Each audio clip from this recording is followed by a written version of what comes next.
Happy Friday. Happy weekend. What's up? This is just a hangout, open panel hangout. The link's pinned. Come on up. Um, I usually do these on Fridays. Friday, I keep it pretty light here. Our fun and stupid day. This is a day where we get to be more stupid than we usually are. And in the spirit of that, I have a few Twitter videos. Y'all, remember the frog people from that State of the Union, whatever they were doing while for the State of the Union response? Um, it's actually a real thing. It's called the Portland Frog Brigade. I found more. There's more stuff from that night. Oh, cool. Okay. Well, the link is up there. So here, let's refresh our memories on these frog people. I've been going down a frog hole. It's an activist group in Portland that dresses like frogs to protest ICE nonviolently. And they were at this Democratic event. So let's look at the frogs, and then we're gonna get even deeper into this weird Defiance org production thing. I'm a mother. I'm a physician, and I have a flag. Um, and I am the proud He seems representative for nervous and Oregon's anxious 3rd in that Congressional giant scarf. District. Yes, thank you. Thank you. And tonight, I defy Trump and his authoritarian project by standing in joyful, perceived authoritarian, radical, peaceful resistance with the Portland Frog Brigade. I've noticed it's not authoritarian where they're bossing everybody around and telling people how to talk and what to do and what to think and how to see other people. It's just authoritarian when the other side does it. And I am the proud representative for Oregon's 3rd Congressional District. Yes, thank you. Look at all the frog heads in the audience. Anyway, that's the frog stuff. But there's more. There's a giraffe in pink trans panties. It gets weirder. I don't know if y'all can even. I feel bad even doing this to y'all, but I feel like we should all suffer together in solidarity. So here's the. I'm fresh out of an ICE prison in Minneapolis. I've been arrested 3 times by ICE over absurdity, over us being ourselves, over me singing songs like, "Hey, Mr. Tangerine Man, get rid of brown people for me. I'm Aryan white. There ain't no place I'm going to." And then all of a sudden, I think they honestly believe that they must, if they're gonna go be willing to dress like that to back it up, that the motive behind this is to get people with brown skin out of the country. Like that's the only reason ICE exists, and that's the only reason. Even though a lot of the ICE agents have brown skin, none of this makes logical sense. This is all vibe-based emotion stuff. And he's not ready for primetime player. ICE agents with 2 weeks of training come after me. I got arrested in Portland. Why is the fanny I got arrested in Minneapolis in the last 3 weeks twice, but they can't erase a movement, all right? What I went through is 1/1000th of a lot of marginalized people and what they have to go through in those ICE detention centers. And I want to tell you something right now. There's an announcement. Pumpkin Spice Satan is making his way to the State of the Union. So you know what we're going to do? We're going to rev up the show right now. We're giving out prizes. We're going to have bingo. We're going to storm the White House with love and compassion. Robbie Road Steamer. I really apologize for this. This is one of the most painful, cringe things I think I've ever sat through. But there's even more. Oh, and someone's feeding me something right now too. Hang on, it gets even worse.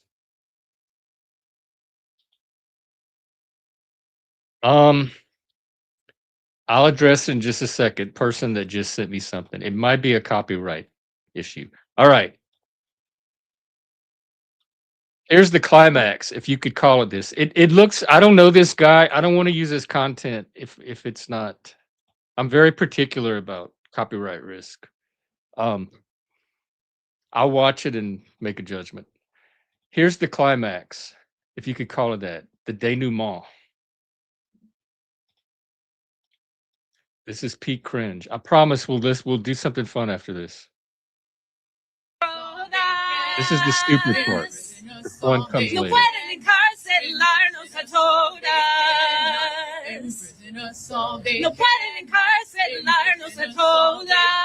I don't see people on the right doing anything like this. Imprison us on the Woo! Okay. I think I did okay. You did amazing. Yes. Amazing. You get an A. Queen. I don't give grades though. We just go on vibes, and the vibes were immaculate. Thank you so much. God. This is myth making in action. Vibe generated myth making. Okay, let me take a look at this Discord thing. I am gonna play some of your songs though. All right. How do I?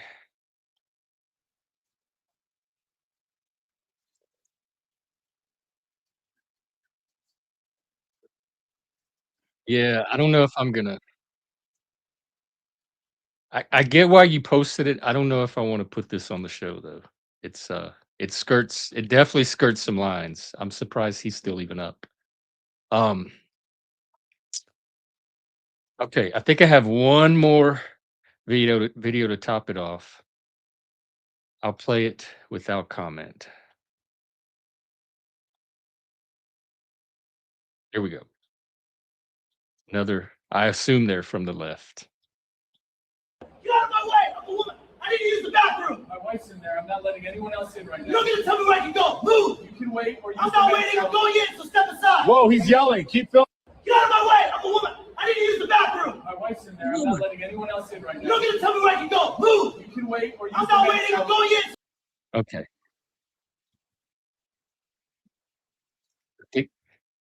Oh, I do have one more thing I want to share from Twitter. It's not a video, but I want to share it anyway. It's a graph. It's a chart. Pride in being American by political party. This is 2001. So around like 9/11 happened in 2001. This is Republican. Holds pretty steady. It shoots up when Trump gets elected. It drops a little bit during the Biden years, shoots back up the next election. Look at this. This is the Democrats and the independents. Their pride in being an American since 9/11 has just been plummeting. These must be Obama years. And even then, it doesn't shoot as high as it was. This is during the Bush years, actually. They were more proud to be an American under George Bush than any administration afterwards. Look, 36%. So one reason I am on the right, I consider myself a conservative and gay MAGA, is because this is the party of America. This is the party that is actually proud of our country and wants to live in the society and help keep it going. These people are very unhappy about where they live.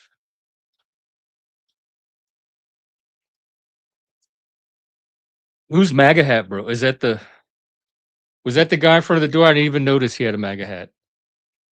I need to get me a MAGA hat. I wonder if they have gay MAGA hats. I want just a red one that says gay MAGA, not a rainbow MAGA. Yeah, that's what I was afraid of. They're all rainbow. Make America gay again. No. I don't see my vision of a gay MAGA hat. I just want a red MAGA hat that says gay MAGA. That's it. So that when people go to punch me in the face, they'll pause and they'll be like, wait, gay MAGA? And then it'll be cognitive dissonance. No, he handled himself very well. He stood in front of the door. He said, my wife is in there. I'm not letting you in. He wasn't acting all crazy or violent or any other thing that the stereotypes that people think are out there. Okay, moving on with more political entertainment. We have another AI artist we discovered in our community, and it's this guy right here, Mr. RW. He has a few songs he put together from Suno. One of them is a conspiracy song called Heavy Duty Foil, about the tinfoil hats. So I'm going to play that one. And by the way, if you I tried to download one of those songs you made, and because it's not my account, it wouldn't let me. I wonder if there's a way to get me an MP3 file, and then I can upload it into StreamYard and use it on stream. Today I'll just have to play from the website.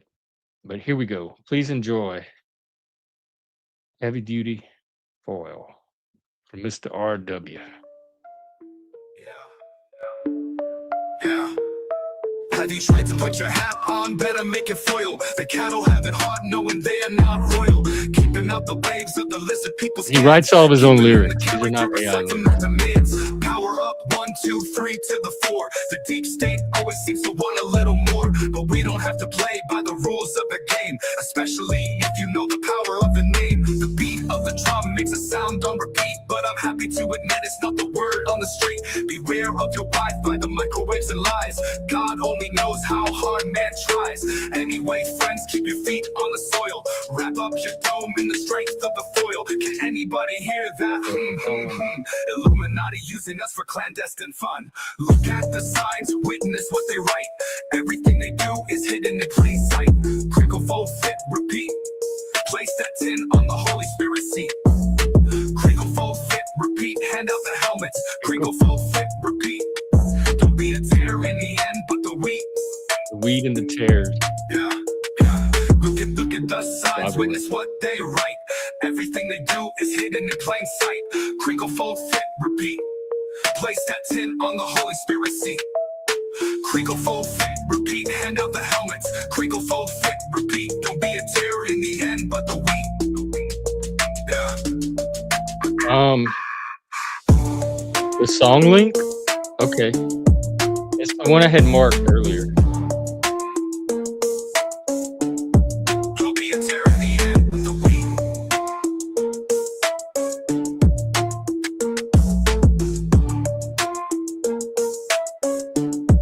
Don't be a tear in the end, but the wheat.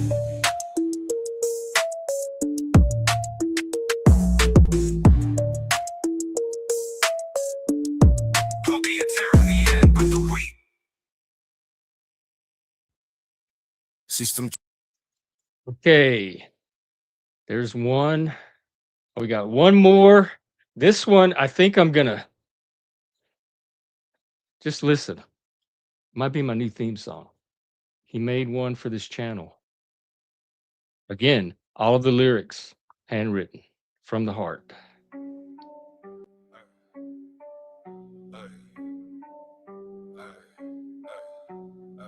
Hang on. We're going to bring the artist himself on.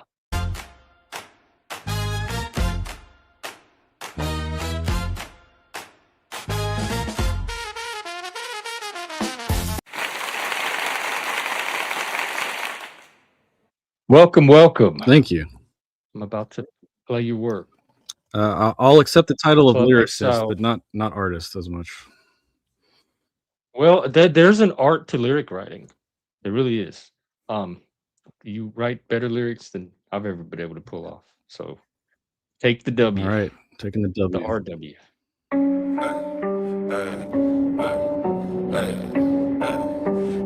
Cruising through the internet, looking for entertainment at a click. Most of the options fall flat and don't stick. Then comes along a man swinging with a rock. My attention is grabbed, so I try before I knock. Welcome to clubexile. Put your mind on trial. Let your myths get filed. Have your style run wild in other shoes. Walk a mile, reject your aisle of denial. Dig in for a while. Just relax and smile. Wait up, wait up. Are you trying to reach my core? My intrigue is now peaked, so I'll watch a little more. I used to be a gangster, ripping rubber with my Harley. Now I'm chilling in a chat room with a bot called Charlie. Welcome to clubexile. Put your mind on trial. Let your miss get filed. Have your style run wild in other shoes. Walk a mile, reject your aisle up and now. Dig in for a while. Just relax and smile. Oh, Jeff made a challenge and the panel looks pissed. I rewind 5 seconds to see what I missed. I remember that Some episode. users made a claim, now they feeling total heat. If only they had wisdom, they would back it with receipts. Back and forth linear instead of stuck in the loop. The conversation goal is to break from a group. Individual mindsets, values from within. Burn away the bias and political spin. Put in the club exile, put your mind on trial. Let your myths get filed. Have your style run wild in other shoes. Walk a mile, reject your aisle up and now. Dig in for a while. Just relax and smile. That is so excellent, dude. Thank you. Yeah, very much. This show is very experiential for me, so I took all those experiences and crammed it. I crammed your vision into a rap song. Well, keep cramming. Yeah, Keep the Creole, cram whatever the New Orleans Creole and the gospel song didn't work out so much the same, but I'll figure out some lyrics in the future and we'll try something else. Hello, Daisy. I think it's wonderful. Hey, Daisy. So what's up? What's been going on? I've just been playing a lot of video games. I did have a pretty deep conversation last night with a girl from New Zealand, a male friend from Canada, and another friend from Chicago. We talked about basically a two-tiered system of justice in the around the world. Basically, the view being that if you're wealthy enough, you get away. No, Steve wasn't there. System. Say again. Perceived two-tier system. The perceived two-tier system, yes, based off of examples of very wealthy people seeming to have different conviction or no conviction whatsoever compared to the average citizen. You could probably find examples of that. You could probably find other examples of not so wealthy people also escape. So I'm trying to understand the two things. One, I think I understand better than the other. The reaction to injustice or perceived injustice is understandable, but the fixation on the wealthy, this seems like part of a larger obsession with power differentials. People like it, maybe that's just what humans do, but like a status dominance instinct that gets triggered, and people that have more money or perceived power are scrutinized, and people look for reasons to like they try to find things about them to build narratives about. Well, I think that everyone knowing that they exist gives them the ability to be scrutinized much more than the person you don't know exists that's doing this. Is it like celebrity, like the not these weren't celebrities they were talking about? This was follow celebrities and the celebrity gossip. Like people are just interested in people with perceived status. No, they were going more after like last night. People like Peter Nygaard.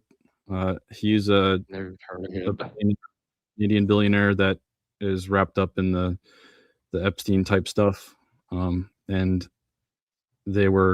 some of them were verbalizing their frustrations that he's convicted, but his lawyers are giving he's old, so let's just slap him on the wrist and not actually really give him a hard sentencing. And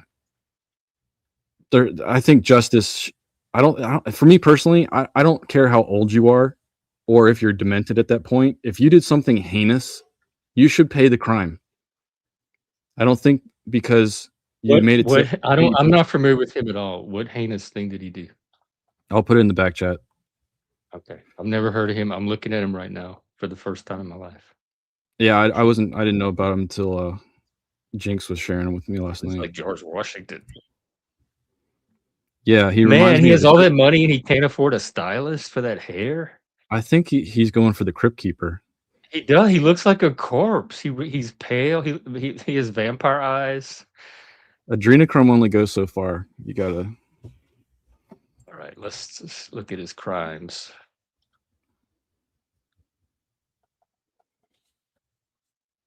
Okay, so SA, sexual assault. Yep. 2 less than 18 as well. Oh, okay. I'm just being careful because this says 16 to 28. So yeah, you're right. Some of them were less than 18. but if But you go 18 is below also that, kind of it an shows the arbitrary lawyers. This line, shows the too. lawyers are trying to get him off on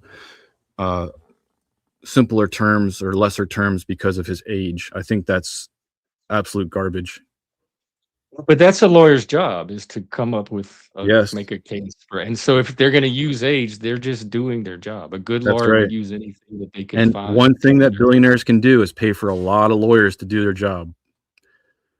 So that's another thing that people are going to have an outcry against. You can buy your way out of the court system if you. Well, you can buy the lawyers, but the lawyers still have to make the best case. Like, just paying a lawyer doesn't automatically get a judge to rule in that lawyer's favor. So the lawyer still has to use his skill as a lawyer.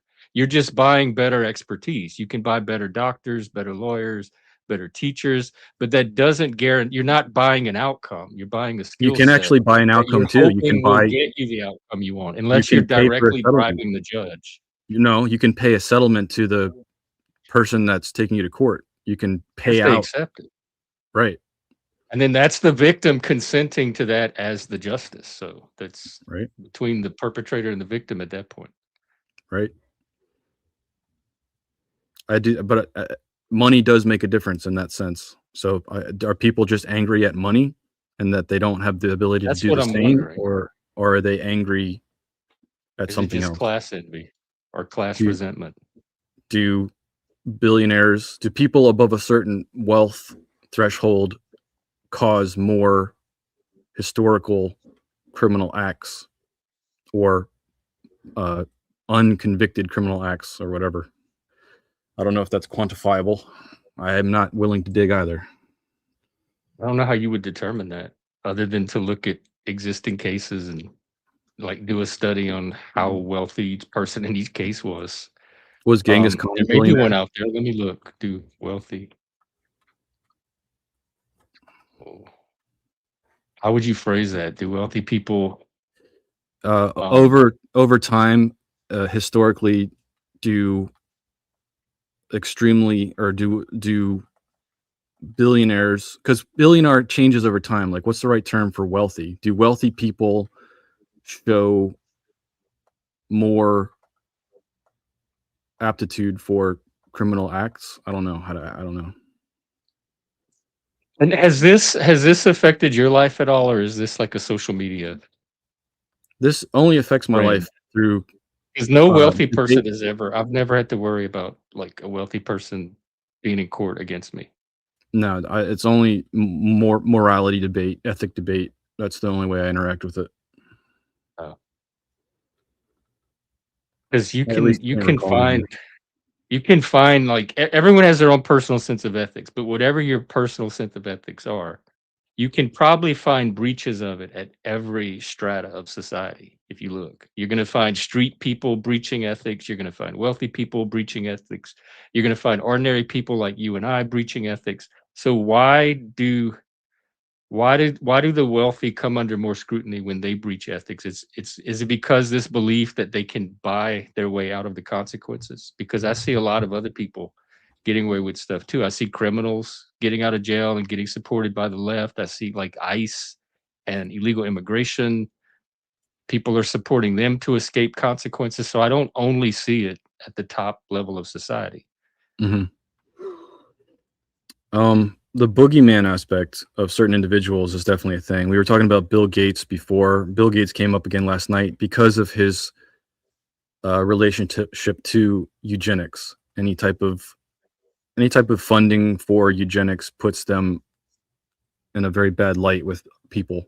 Is he funding eugenics? Let me look it up. Yeah, he's backed in the medical field on eugenics. There's multiple billionaires on that table. Rockefeller. That's one of those claims that I could use a link for, because so far I'm Googling and I'm not finding much. There's something about the legacy of Sanger and Gates. I'm familiar with Sanger. I'm not familiar with He's not Sanger. around Who's that? anymore. But I'm trying to see the Gates. Has donated billions to the cause of improving global health, sponsoring vaccine, agricultural programs.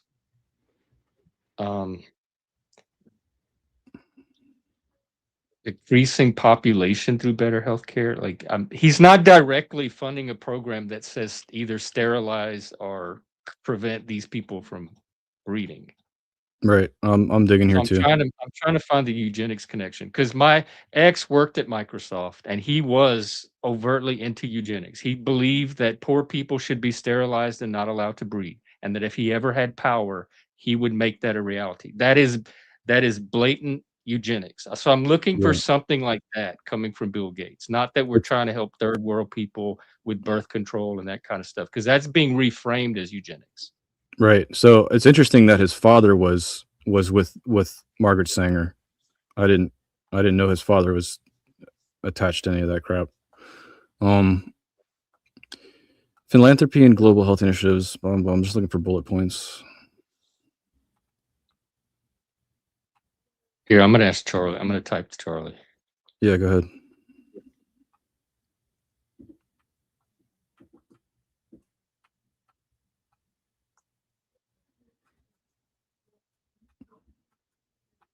But it seems like this is just one example of the myth of evil, of people with power being evil. Like, people with money or power are always doing something evil, are always assumed to be doing something evil, or whatever they're doing is reframed as something evil. Because people need an enemy or a villain, and rich people make a convenient enemy or villain.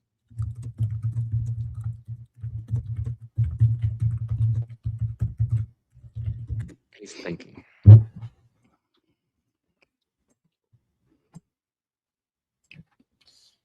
Let's say Has Charlie got 4 minutes? Topic. Huh?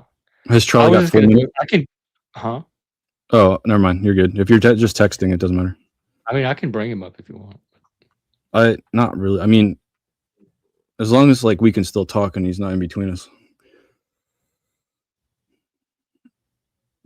So I'm asking, what medical technologies has Gates funded that could be related to controlling population?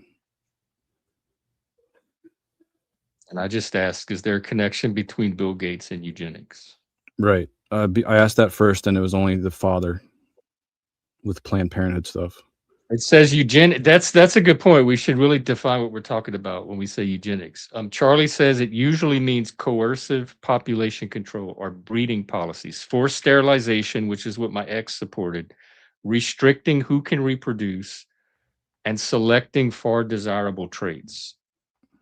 So it says, with that definition, there is no credible evidence of a direct connection of Bill Gates personally promoting eugenics. That the claim commonly comes from misquotes and out of context edits of him talking about population growth in the context of public health and climate. So yeah, here's in this summary from Grok, it's basically saying he's funded and attached to mostly contraceptives, self-administered contraceptive patch, long-duration injectables, biodegradable or resorbable implants, refillable or sustained release systems, once-a-month pill, and expanded access to existing injectables. But that sounds all voluntary. All of those things are voluntary. The attachment to the conspiracy aspect of it would be that he's funneling money into technologies that control population. Like what? What technology would do that? All of those technologies are population control technologies, but the difference is name them again. Contraception. The difference is choice. If you have the choice to control population through not having children, or it's something that's being done like on a Chinese one-child policy level. It seemed from what I'm looking for, from the stuff I'm looking at from Charlie, he's just providing, it's through Planned Parenthood, and he's providing voluntary contraception, which we do here in America too at the free clinic. You can go and get free condoms or birth control, that type of stuff. And are people reframing that as population control. Like none of it's coercive. It would have to be coercive to be Right. controlled. So it's all that we'll be able to show, most likely, is his attachment to technologies, R&D production, but not the open will to use them to coerce and force. And the technology you're talking about is birth control at this point. That's his. There's that, and there's also attachment to vaccines. HPV vaccine he's attached to, that has a kind of a dark history with how it was used in Africa, which I can bring up if you're interested in that. But that's not eugenics. That's like testing something on a third world country as the guinea What is pig. it? HPV vaccine? The HPV vaccine. You can, if you want to look it up yourself, it's basically HPV vaccine, Africa test studies, and then probably ethics added to that would bring up the. I'm just gonna let Charlie go that for me.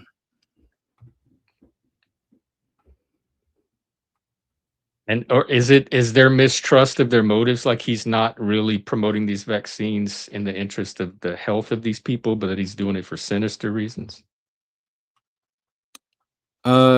People that are against vaccine technologies do not like foreign substances being engineered and placed in their systems.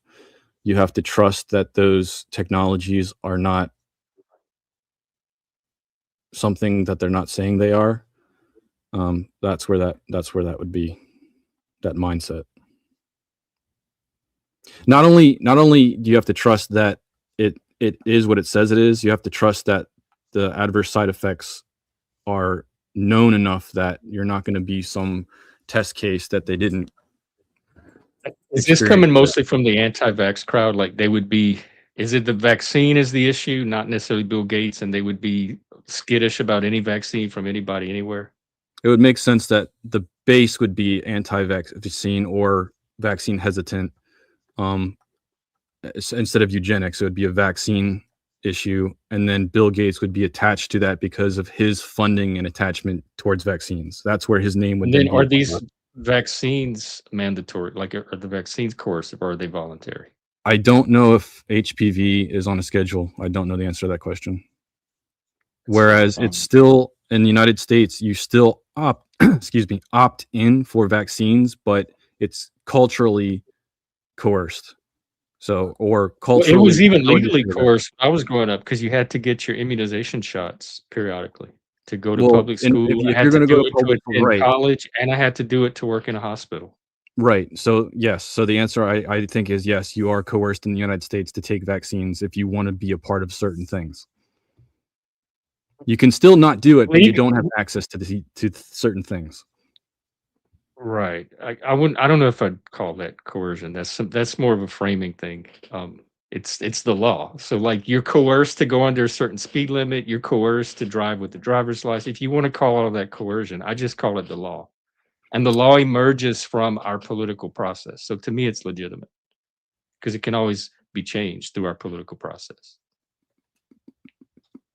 There's got to be another term for it instead of just law, because. Why is law objectionable if that's what it is? It's not. In my state, when I grew up, the state of Louisiana, it was the law that you had to have your immunization updated to attend public school. And if you didn't, then you could not attend public school. So it was written into the laws, the body of laws. Right. It's a law. You don't have to do it. You still have the right to live in that society, but you can't access certain things.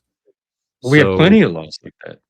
Okay, but at the same time, that is a level of influence or something. Is it people just don't like following the law?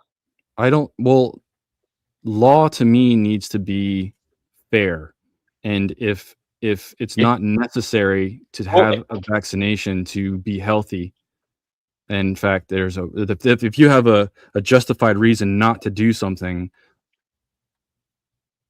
that doesn't harm other people, there are certain aspects of like not taking certain, so you know how the schedule, when you take certain vaccines, you're taking a cocktail of like multiple vaccines at once Yeah, sometimes. instead of spreading out and choosing the ones you want.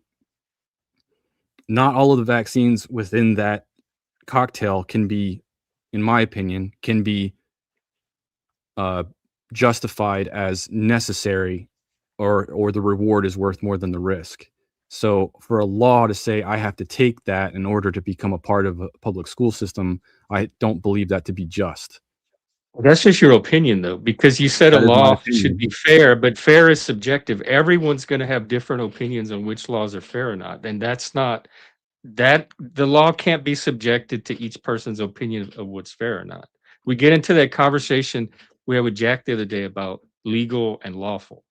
So I'm talking legal, what's on paper, and you're talking lawful, what you think should be the case or the law. So you have a political vision that you're free to advocate for Right. and change through the political process. And I'm talking about the legal as it exists currently, at whatever's Okay, so emerged currently I from don't the I don't process. agree with the current legal requirements.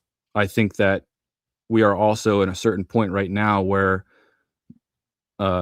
the health system in the United States is changing schedules, or potentially changing schedules, so that legal requirement may change to something that I find more agreeable. Like, would it say that again? So Kennedy is advocating for different vaccine legalization, different scheduling, different choice allowance, you know, to take it or not. There's certain legal aspects that are and could possibly be changing during this cabinet. Okay. Well, that's a legitimate part of like use of the political process. So that's emerging from our current system. So Yeah, I'm curious to see what happens with that. I'm not too concerned about smallpox at the moment. Skate I haven't heard says. anything about it until I mean, I heard like whispers of it probably a year or so ago, but until he just typed that, I haven't heard anything about it. Haven't seen anything about it on social media, none of my feeds. I'm not saying you're wrong. I'm just saying it's not really made its way into the discourse anywhere that I'm involved. So does that take care of the Bill Gates eugenics thing?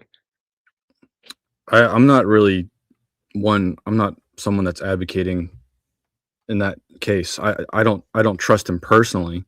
I wouldn't go and hang out with him and rub shoulders with him, but other than that, he doesn't affect me besides when this computer shits the bed because it's a Windows computer.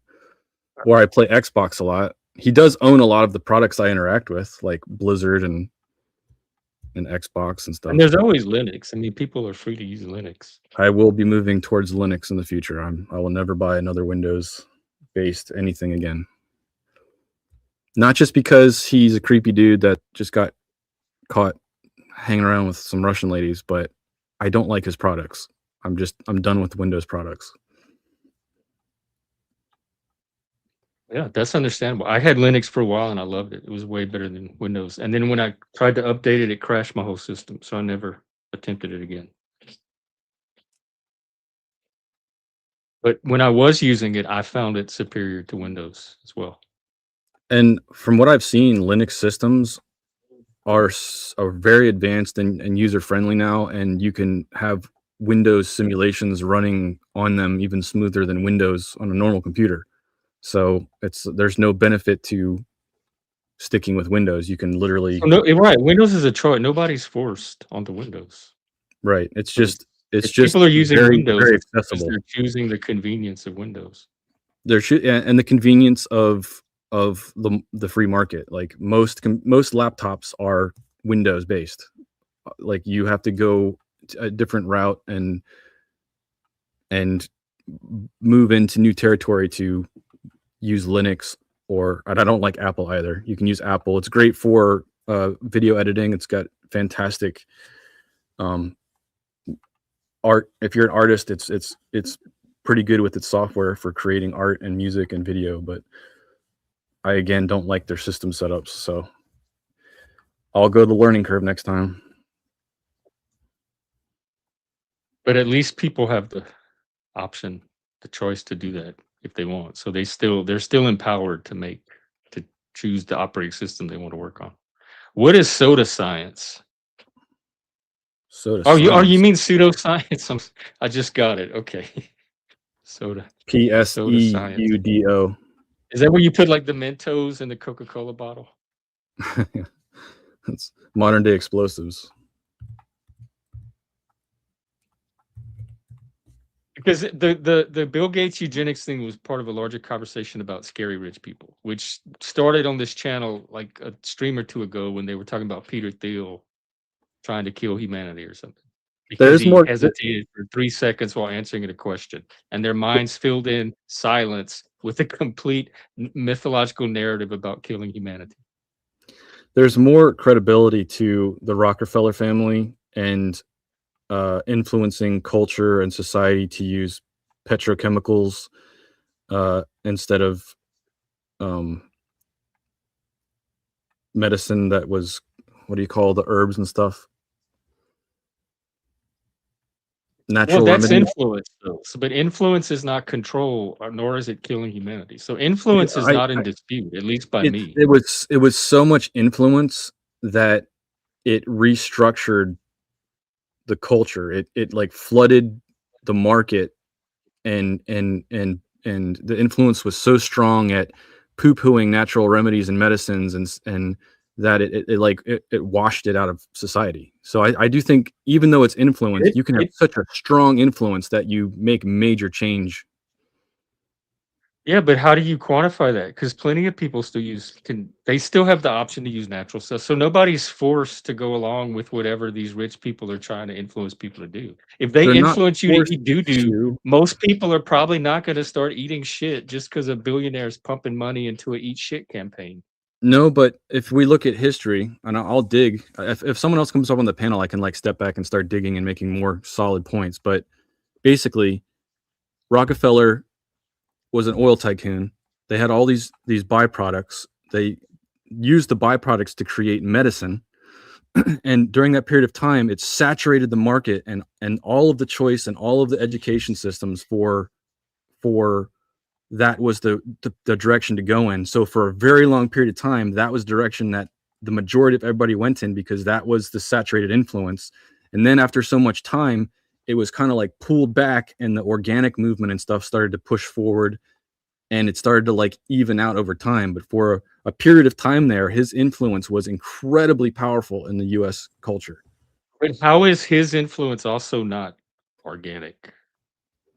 How is his influence not organic? It's based off. He's using his influence on the market the same as everyone else. He just has more of it because of his money, and only because people value his money.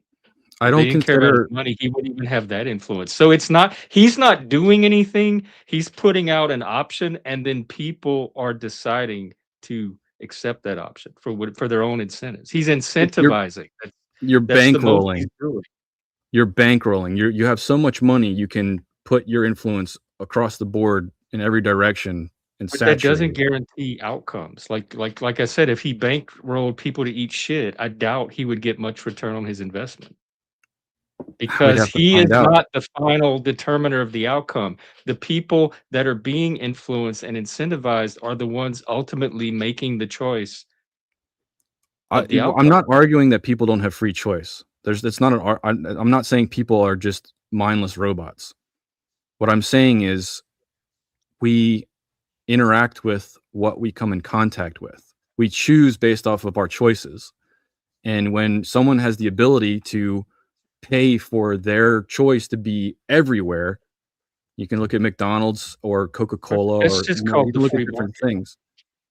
I'm not saying it's not a free market. My point is money gives the ability for people to influence societies to a very high degree and puts their choice and option all over the place, which gives a higher probability that society is going to choose that option. Sometimes. That's how I see. But I don't see anything None of that's sinister to me. That's the market. The market's always been like that. Rich people have more money to play with on the market. They have more chips at the table. What would make And it sinister? I'm wondering to you? if just the existence of people with money is the issue for a lot of people. They feel like it's unfair competition. And I say, well, go get your own money then and start influencing the market. If you had the money that the Rockefellers had, what would you be influencing society to do? What would be your messages or your goals for society? I would People be with money trying get to do help that. people to establish self-sustainability. That would be my goal towards spending my money, not creating what is very possibly, or I'll even dig into it. Pharmaceutical drugs are poisonous in certain circumstances and deadly, and they have to pull them off the market. So instead of creating poison, I would create opportunities for people to grow their own food and self-sustain on land that they own. It's just Do a you very think they're different mindset. intentionally creating poison? Like they're in the labs thinking, how could we create the next poison to put into the dumb sheep? I don't know. I can't tell you 100%, but I also wouldn't be surprised if that's true. Because if you can create a sick society and make them a customer for life, that's a very uh crafty business plan. It's also very cynical. And What is also, what's her face? Like Jeff well, Bezos's wife, didn't she donate millions and millions and millions to all these charity, like positive charities, to try to do good stuff? All these nonprofit. I don't agree with a lot of them because they were very woke. I don't But know. she The poured best millions example, into what many people would agree is a positive thing for society. So not all people with money are sitting around in their vaults, like plotting how much evil they can do on poor people. but at the same time, you have a couple responses to that. One, are they donating because they actually care, or they just don't want to give the money to the government in taxes? And two, do they own those charities themselves somehow? Because I can give you an example of Elon Musk that gave all this money to charity that he owned. Does it matter if the charity is promoting the vision that they're set out to promote, and that's a positive vision just for society? Does any of that matter? Ultimately, like if If we're you looking at things altruistically and we're looking at it without corruption, yes, giving to foundations that are trying to better the lives of people, as long as it's not some of the new woke stuff that I don't agree with, I'm fine with that. I think it's good to try and help society, but I have trouble disassociating the aspects of corruption and ulterior motives. So you I can't think from ever know motives I can't ever unless know you have motives. some like That's right. telepathy device that I can can see know into my own people's motive. brains. That's it. Unless someone tells me their motives, and then I have to trust that they're telling me the truth. And there's probably laws against people dumping money into their own nonprofits or something. I'm not sure, but it just seems like there would be I conflict of interest. haven't heard anyone get in trouble yet. I would definitely pay attention to that if someone's dumping, because you think the IRS would not be very happy with that one. Like Right. if That's why I wonder how much of this is just imagination and how much of it is tied to the reality of things.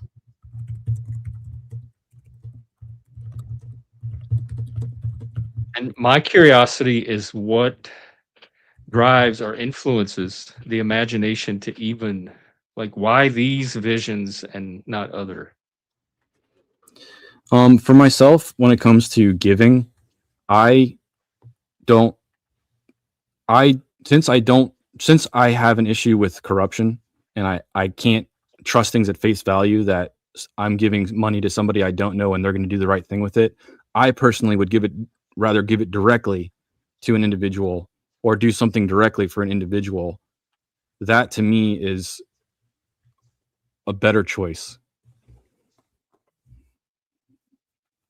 Then do that. Or do it. Then do I mean, that, you're yeah. free to do it. Yeah. I'm gonna drop this in the back chat just to give you more of a receipt, because I know you're after them now. This is, or actually, I need to copy the bottom here. But the question was, or I'll drop it first. And then Charlie can eat it alive. Basically, the question was, has Elon Musk given money to charities that he owns? And the bold summary start is yes, Elon Musk has donated significant amounts through his philanthropy to charities and nonprofit entities that he founded, controls, or has close ties to. So this is one example of very wealthy people offloading money so they don't have to pay such high taxes to things that they own. To me, that's not ethical, because then I have to trust that that individual isn't funneling it right back into himself. He's got to then be doing. How does that affect your life? Just don't buy a Tesla or don't use Twitter. Like, you have the right to feel that way. That's your opinion about what he's doing. But how does it? How is he affecting you? I don't like the ethics of anybody that would try and cheat. I just don't like people that cheat.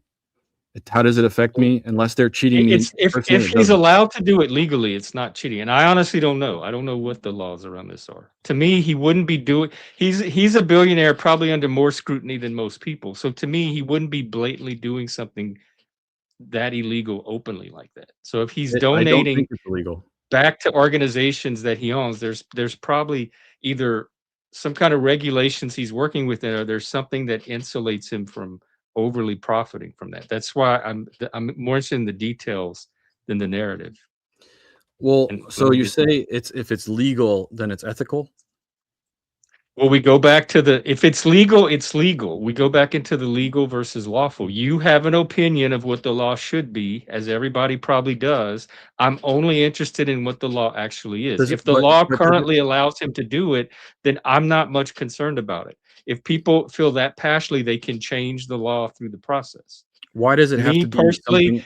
If it's legal and the government says, yes, Elon, you can do that, then I'm not going to stress my brain cells out over it at all. It's not going to take up like time on my plate. It would just be an opinion and conversation, right? Sometimes people just have conversations. That's all I'm trying to do, though. I'm just trying to separate what's opinion from what's actual corruption and crime.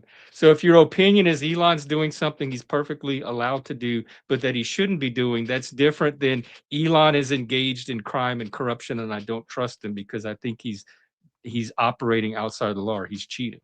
So those are two different things in my mind that I'm trying to separate apart. Right. Let me summarize it in an official statement. I do not think that an individual giving money to themselves as a tax write-off is ethical. I do not want a law written. I believe, in my opinion, it is unethical, and I would not do it. Okay, but that's fine. I'm not trying. A lot of the time when I'm talking, I'm not thinking other people should be law-bound to do this also. I'm much more of a libertarian, I guess, in the mindset where I want people to be self-responsible. I don't know what the right word is. I don't want to dictate their life. As long as they're not harming me or other people, I want them to have the ability to live their life without law and regulation, if it's possible. I'm not the kind of person that thinks I don't like something, therefore you have to have a law so you don't do it. That's what I wasn't sure about from the conversation. Like, that didn't come out clearly, and that's why I'm glad I probed a bit. I'm asking Charlie right now. Apparently, it is legal to donate to your own charities, but there's laws that keep you. There can't be personal gain from it. So there's laws that keep it bounded. And I'm not going to assume Elon is going outside of those laws without a reason to think that. And I'm sure that the case, without a doubt, that if it's audited and money isn't being used correctly, that he'll absolutely get smacked for that.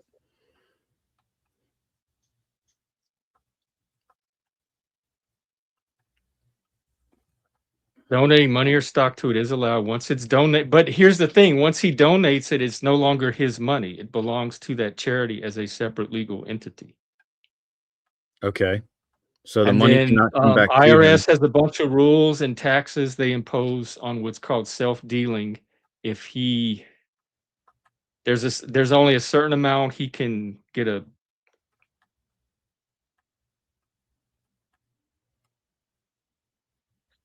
There's something called excess benefit transaction. So if it goes over a certain amount if he gets a certain amount of profit out of it, then the IRS kicks in. Is he allowed to dictate whatever that charity does that he owns with the money that he gave himself? Well, he could probably do that without even donating the money if it's his charity. But most nonprofits has a board. You have to have a board to start a nonprofit. So he's not the sole voice that guides it. Because I looked into starting a nonprofit, and the reason I didn't is because you have to do it with other people. You're not allowed to do a nonprofit where you're the sole like head of it. The statement And rich from people have been doing this for centuries, so I'm sure the laws are set up in a way that regulates it and minimizes any kind of fallout from it. I feel like we'd be hearing way more about corruption if that wasn't the case. there are, once you learn, poor people don't have a reason to learn the loopholes in tax and financial legislation because it doesn't matter. And until you have a certain volume of money, you don't need to figure out how to stop the government from taking from you legally. But once Maybe you that's get to why I that don't worry bracket, about it. Maybe that's why I don't worry about it, because it's not I something I'm I never. I don't worry It's about it. probably never going to intersect my life in any kind of way. It's just, to me, it's disappointing that some of the things that we're learning in high school and everything as we grow up don't teach us about estates and LLDs and different ways of establishing ourselves in our own country to have more power over our own money. I think that that should be common knowledge that's taught instead of how to sew a pillow or how to play People can badminton. find that out if they want that They information. can find And that I out, know but in my high school they did have some kind of like business class or finance. I didn't they take it, taught but us it how to taught you how balance a to. checkbook. That's it. That's all I got. Well, not ours. It was a whole, either a semester or a whole year. I don't remember what, but it was more than just balancing a checkbook. But people that are interested in that can find that out. I'm not worried that people are deprived of some secret information that's being kept from them. They can empower themselves with information if they're motivated enough to do so. Why So not be internal a locus society of that offers control, that I leave it up information? to each person to determine that for themselves. Why not be a society that offers that information instead of just I don't know that we're having them not. I happen don't alone? know. I don't know what was taught in this class at my high school. I don't know that that's not out there, that isn't being offered. I do know what I do know. There's these like credit counseling agencies and financial counseling agencies that are funded to offer free education to the public about credit and finance. I know that's out there.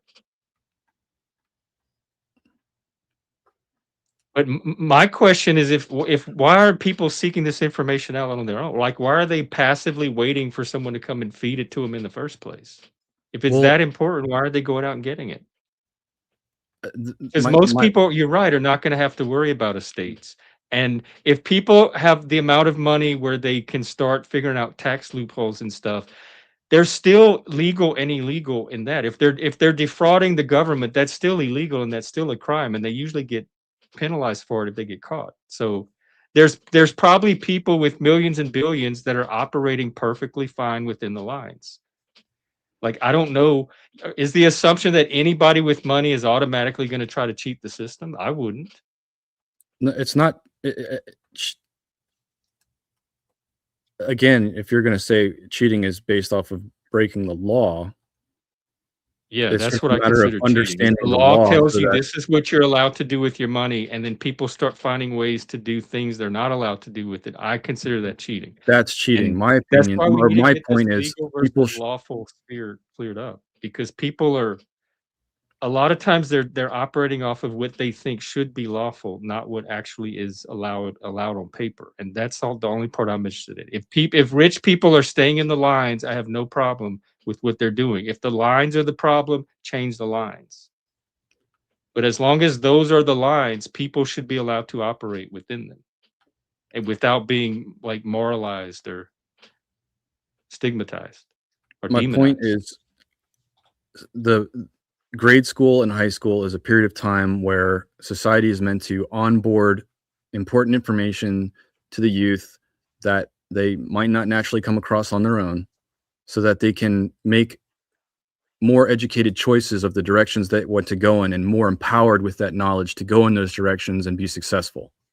So I consider it, I'm not saying they do or don't, I consider it wise to teach finance to a young person that's going to be going out into the world to a decent degree, so that they understand how it actually works and what they can do with money once they have it, how debt works, how all these different things work.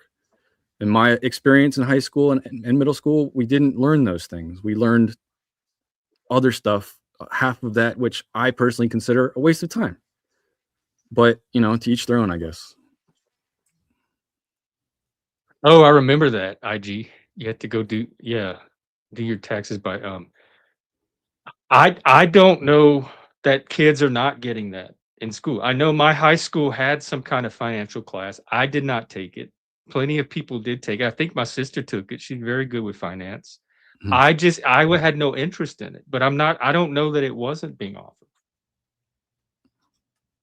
I took in college, as one of my math credits, I took mathematics of finance, where we had to calculate interest, compounding, and all that stuff. And we did functions. It worked off of a function graph. We had to learn all of that. But that's because I voluntarily decided to take that course as a math to fulfill a math requirement. And I remember nothing of it. I couldn't calculate any of that right now. Mm. So I know for a fact that that stuff was around. Like you're making it sound like the government is keeping this information from kids. I don't know. I'm curious. I'm curious. Charlie says some public schools are teaching it, but it's not universal, and the quality is all over the map. A lot more states require it than they used to. It says what is it requiring? Around 30 states offer a dedicated standalone personal finance course, and some states require it, some states don't. So it looks like it's at the state level. Mm-hmm. So Washington State, it says, has had legislation moving toward making financial education standards part of graduation requirements by 2033, which tells you how long these changes can take to fully land statewide. That's like a whole generation away. So if you want like something that just does that and it's instantly in schools, that's a nice vision of society. But the people that are actually trying to make it happen, they're working on a timeline. So why would it take a decade to add information to curriculum? I don't know. That's odd. Bureaucracy It's almost like they're waiting for the next generation to teach that generation differently or something. You think that's why they're doing it? Like, let's just be lazy and not not lazy, but I'm wondering if it's along the lines of, we've already pushed the minds in this direction. Are we now going to change course with these minds, or are we going to start with fresh minds and teach them from the beginning in this direction? I don't know. Oh, look, and this is, oh, hey, Nancy.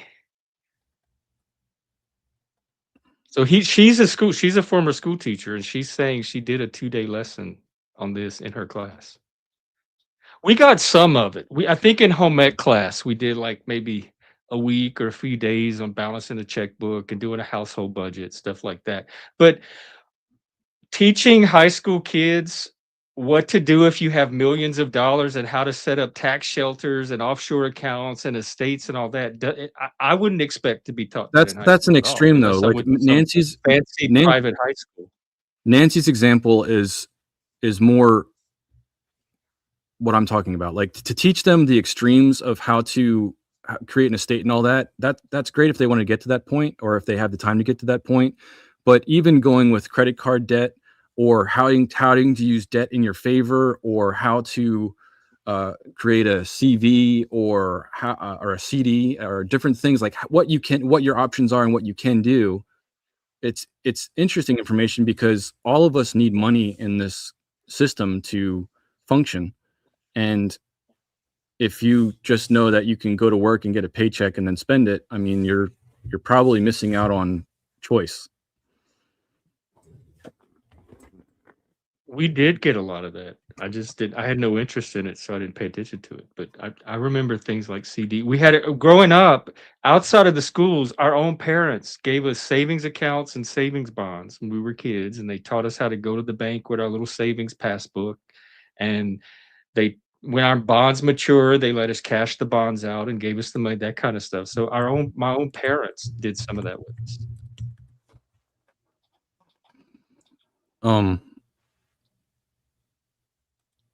I'm just trying to think of the year that would be. I'm guessing that would have been 2004, like when I graduated. That would have been roughly that. If you're willing to share the year that you did that, Nancy, I'd be interested.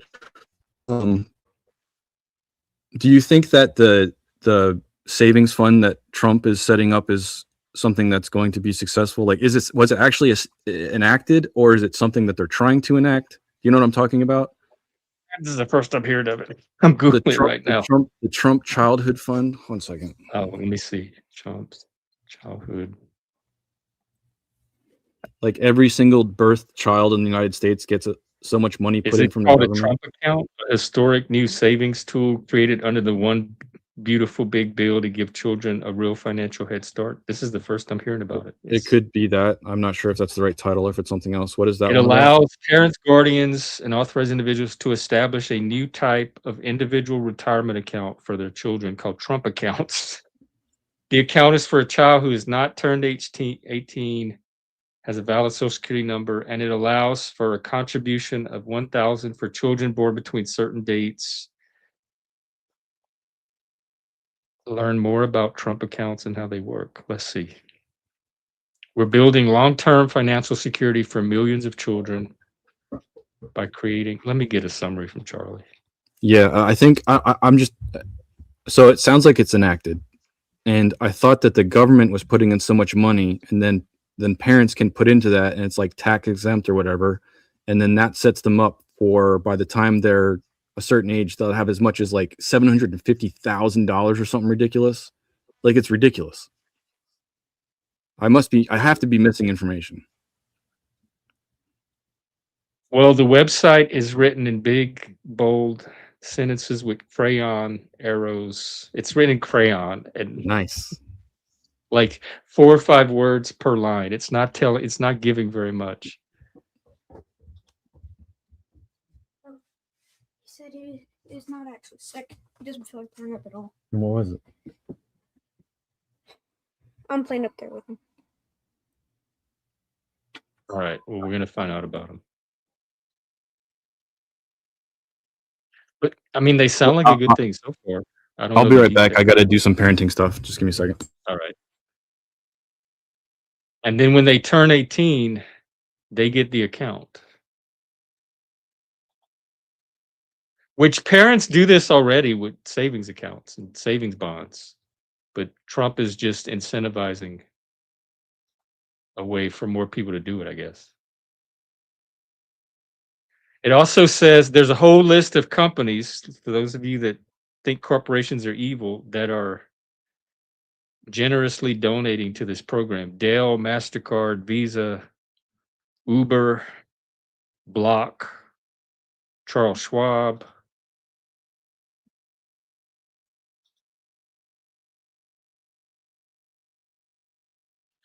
Oh, the prescription thing.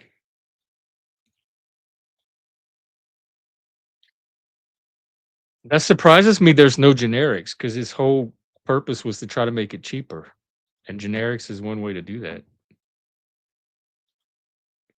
God, Charlie's taking forever to research these Trump accounts.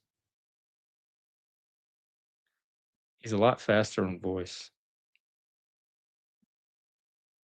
In fact, I think I'll bring him on after this. All right. Charlie's still thinking. So you're basically asking him what it is? Yeah. But I have him on like super powerful deep thinking mode, so he takes forever to think through a problem. Nancy's talking about he's a lot faster. Nancy's talking about Trump RX. I'm not sure what to think about that. I don't go for those drugs myself. I try and not use pharmaceuticals, but if it is an actual ability to get the drugs that you do want for less money, then it seems like a win. It's cheesy. Like the setup, I don't know.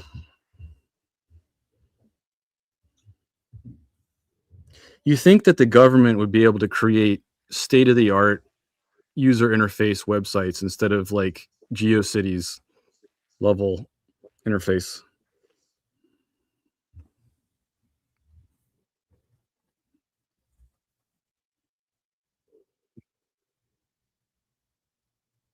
Did you play Neopets? Can you ask Grok? Maybe Grok will finish before Charlie does. What is my question? I just asked, can you summarize these new Trump accounts? What are these new Trump accounts? That's it. Okay. And it's writing like a whole PhD thesis on them. It's the Trump accounts refer to a new U.S. government-backed savings and investments program launched under President Trump's second term. They are tax-advantaged individual retirement-style accounts designed to build long-term wealth for American children. Your eligibility is primarily for U.S. citizen children born between Jan 1st and 31st, 2028. So it's only for between 25 and 2028. That's interesting.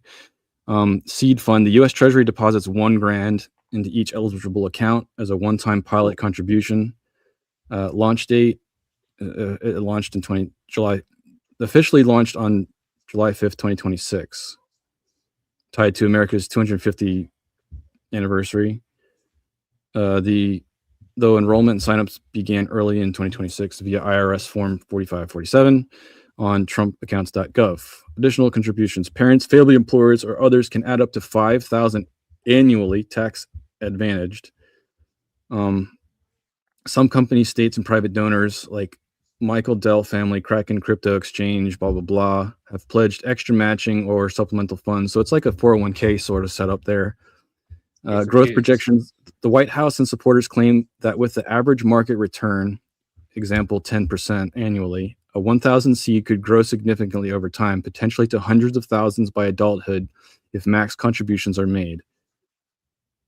Critics note this assumes strong returns and ignores inflation. The purpose is to promote the American dream, or basically giving a financial jumpstart for the youth between those 4 years of time.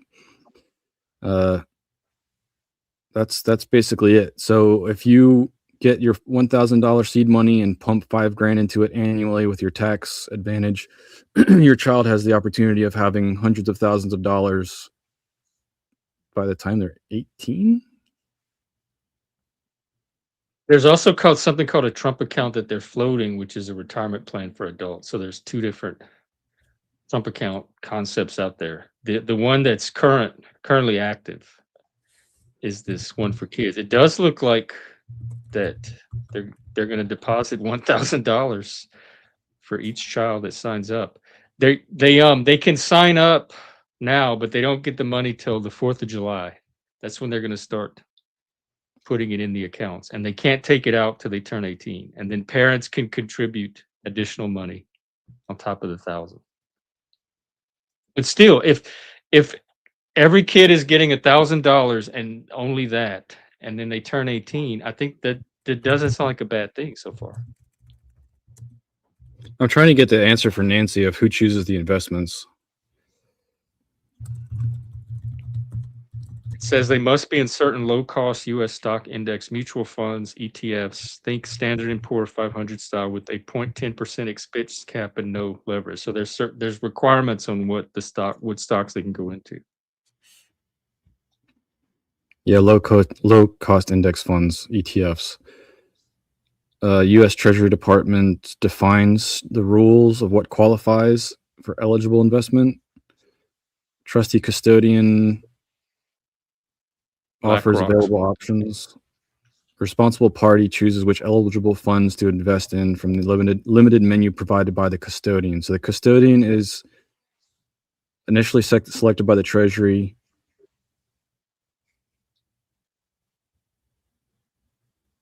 It just says the Treasury. So basically the Treasury. There's a list given out by the Treasury, and the parents choose from that. Oh, Trump coins. No, they just get to be called Trump accounts. But at the same time, it'd be cool if they invested one Trump coin in each of these accounts, just because it's a cryptocurrency. It gets them on the crypto platform, and it has the potential to be worth more than $1. And if it doesn't, whatever. This is the program that they ended up with after everybody got together and hammered one out. So it looks like a good thing to me. It's not going to be everybody's perfect vision, but I just thought it'd be cool. I'm not bitching. Oh, it seems like it, Nancy. They start with 1,000 and then they get whatever it gets built up to when they're 18, and they can take it out then, or they can choose to keep it in and let it continue to build. And then parents can add more to it as well.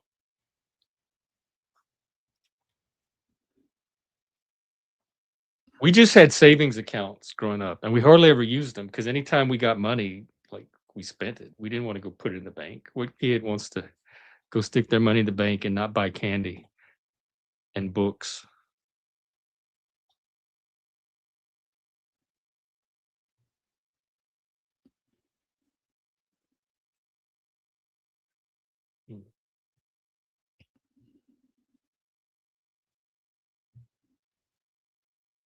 Do you want to talk a little bit about Washington State and Colorado, Denver, Colorado, basically creating state laws that dictate what law enforcement and ICE immigration can do? Attempt to create state laws, because that doesn't mean they're going to get away with it. Yeah, we can talk about that, because my city just, the mayor just had a press conference a day or so ago, and she put out her directives. Apparently ICE is coming here, so she put out her directives of what the cops can and can't do, and ICE can't use city property and all that other stuff. So what is a directive? Like for Denver, it says that the mayor signed an order. I don't know what level of anything that is. Right. Well, I know Seattle, the socialist mayor that Seattle just elected also put out something to the Seattle cops, and the Seattle cops refused it. They said, no, we're not going to do that. Right. So it's almost like it's a political virtue had signaling. The ability to reject her order. Yeah, my understanding, and I'll dig here in a second. My understanding is that federal law overpowers state law when it comes to national security. It overpowers it in general until it's worked out through the courts, unless it's something that's very explicitly state law, like with the Constitution. There's certain things that they set aside for the states. Because who will enforce it? That's why when Trump wanted to federalize the elections, he had to get around the fact that the Constitution puts that at the state level. So, but in general, federal trumps state, and then it's worked out through the courts. If there's a particular case that they need a particular issue, the courts need to weigh in on. So let's say for Denver, Colorado, what does the actual thing say? The mayor of Denver just signed an order that blocks U.S. immigration and custom enforcement from using any property owned by the city of Denver. The order also tells the Denver Police Department to protect peaceful protesters and that law enforcement are not allowed to cover their faces. So let's say that the immigration law enforcement rolls in to Denver and they have their face coverings up. Who is going to enforce that order to pull that federal officer's face mask down? I just don't see that ending in any good way.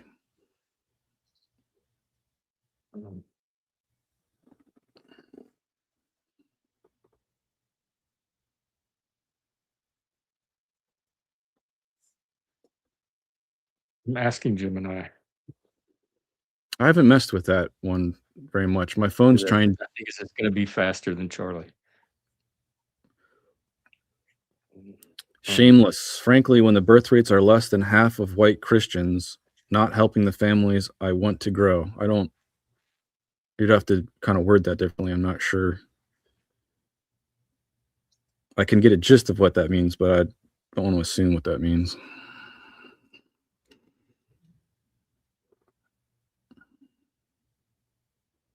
Yeah, IG, the federal government is the sole arbiter of immigration law. Yeah. So for the state to stonewall and start. To me, it seems like these orders are just political virtue signaling because they won't have the ability to enforce them.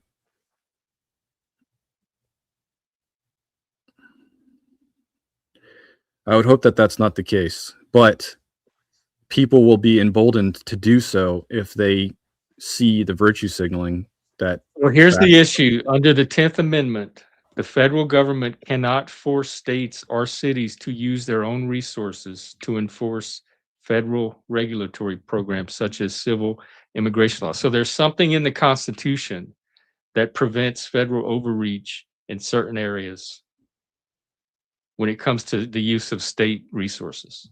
Can you share that's that? what they're using to, huh? Can you share that so I can read that? Because that sounded backwards. It sounded like you read that and then said it backwards.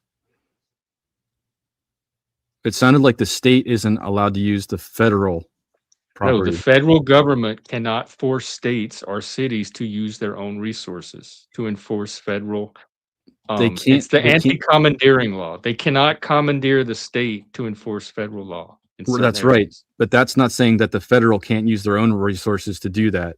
They're not allowed to use the state police to do their federal bidding. Right, but that's what these laws are saying, that they can't use city property. They can't use local police force. Hey, Trek. Hey, Trek. That's what they're trying to do. They're trying to use this anti-commandeering clause in the Constitution to say that the federal government cannot use any of the state resources to enforce, or the local states or cities. So my city is saying you cannot use our local police force or our city property to do your immigration stuff. And they're also requiring the city police to monitor ICE and patrol them and enforce city law on ICE if they break city law. So it has the city cops kind of policing ICE. How do can they arrest them?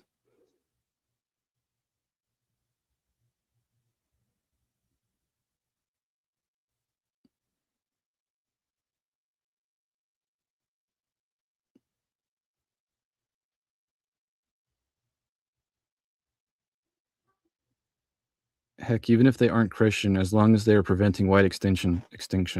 Are you concerned that the culture of white America is dying, or just the color of people's skin is changing to other colors, or are you concerned that Christianity is fading, or what are your concerns? Shameless. They can arrest under certain conditions. There's legal strings attached, but I would say that would be a shit show.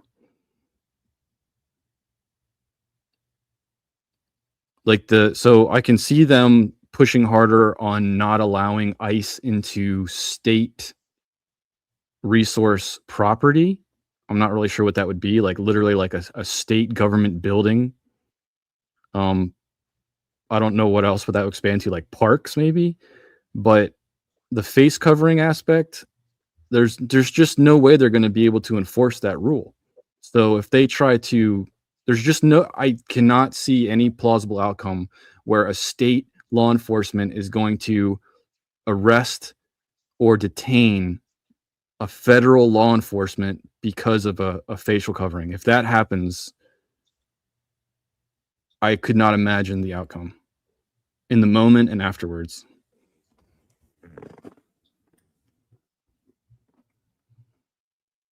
It says both cities are currently pushing ordinances that would require federal agents to remain unmasked and display identification. Arresting an agent for a mask violation is much more legally precarious than arresting one for a violent crime and likely to be struck down by federal courts as obstruction. So they can attempt it, but then it would work its way through the courts. Yeah, and when things are going all the way up to the SCOTUS, it seems like SCOTUS is actually backing the Fed and the executive branch more often than not. So I would think that they're not even going to try, because then they're going to be wasting tons of tax dollars. Like, you know how they don't take certain cases to court if they don't have a certain probability of winning? Yeah. I totally view it in that light. So to me, literally, we'll see what happens. this has got to be Track. Oh man, it's Track. Happy Friday. Yeah, same to you guys. Hope everybody's doing good. Yeah, Track, I got to back out and I don't have to, but I'm going to back out and hang out with my kids and I'll listen to you guys. Are you happy to take the mic and go for it? Yeah. I'm just going to join the discussion. Your business. Yeah, I'm happy to stay for a few minutes and hear your. Go be dad. They're fine. They're fine. I'm just letting you know that that's my direction. I am curious to hear if Track was thinking certain thoughts based on what we were saying. I am curious what they are. Real quick, let me tell you what my city's requiring. They're requiring the police to document immigration enforcement activity and to cooperate with community organizations to alert residents of ICE activity and connect people to resources.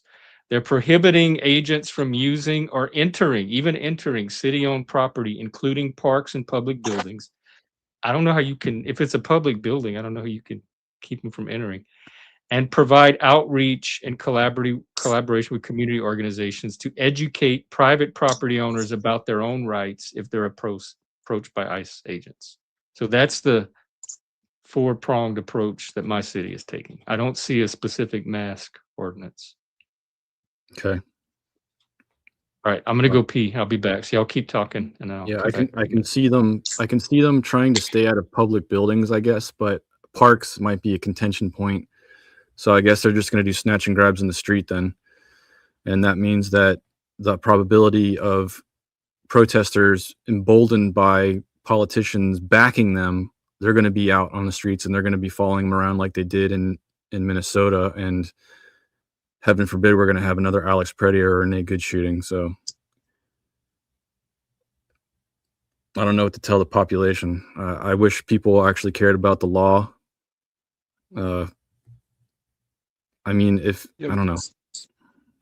Something that has from this beginning that has stemmed my thought is, the idea of reasonable articulable suspicion of a crime or probable cause to be, for instance, if you have a warrant for, let's just say, something as simple as failure to appear, your specific name is on a failure to appear warrant signed by a judge, and then it is on the enforcement entities to locate you and to bring you in on that warrant.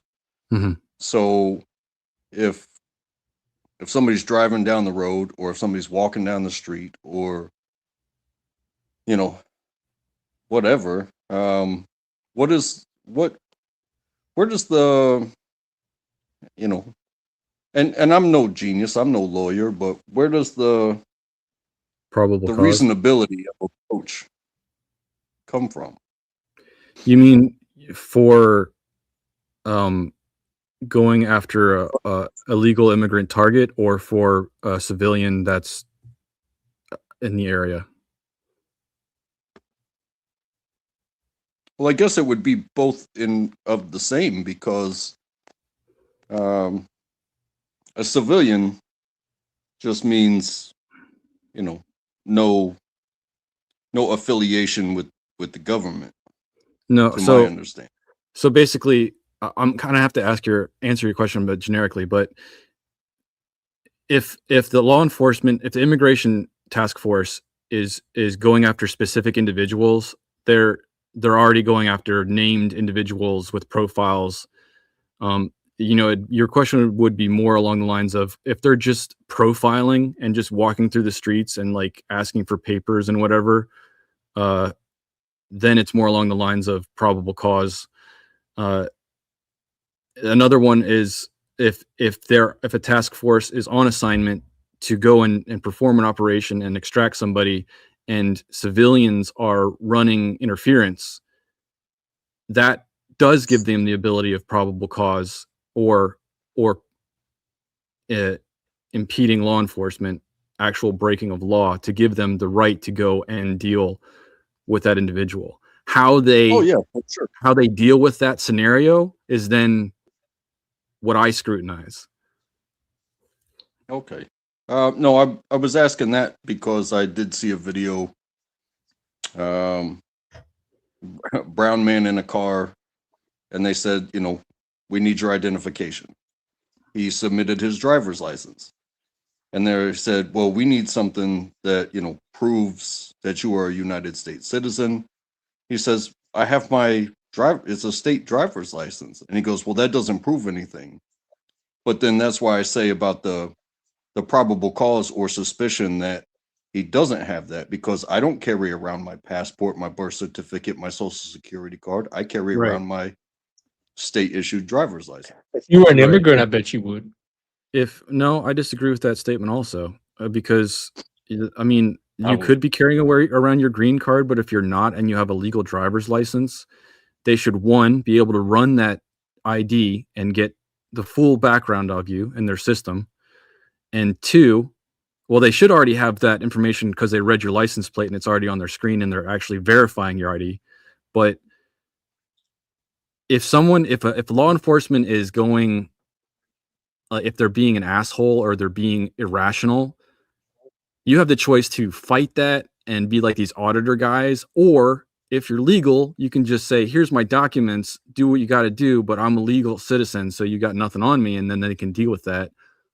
Or if you're not a legal citizen, well, you're kind of fucked. Right. And I'm not trying to be contentious on this, against law enforcement, because illegal is illegal. But there are different ways to be in this country and not be full citizens. For instance, asylum seekers, and that maybe there could be in the path of, but to just it can be tough to, like, what made them the subject of this apprehension. Like, what was the tell? Like you said, and like I said before, if you have a list of names, yeah, go collect those names up, whatever. It doesn't based on the video you watched, though, you don't know if he was pulled over. You don't know if they just profiled him randomly. Like, it's hard to know with these cut clips, because if you got to see before it might show just very well why they were asking that individual for that information, or it showed that they were being stepping outside their rights to ID somebody that they had no right to ID. So I don't know.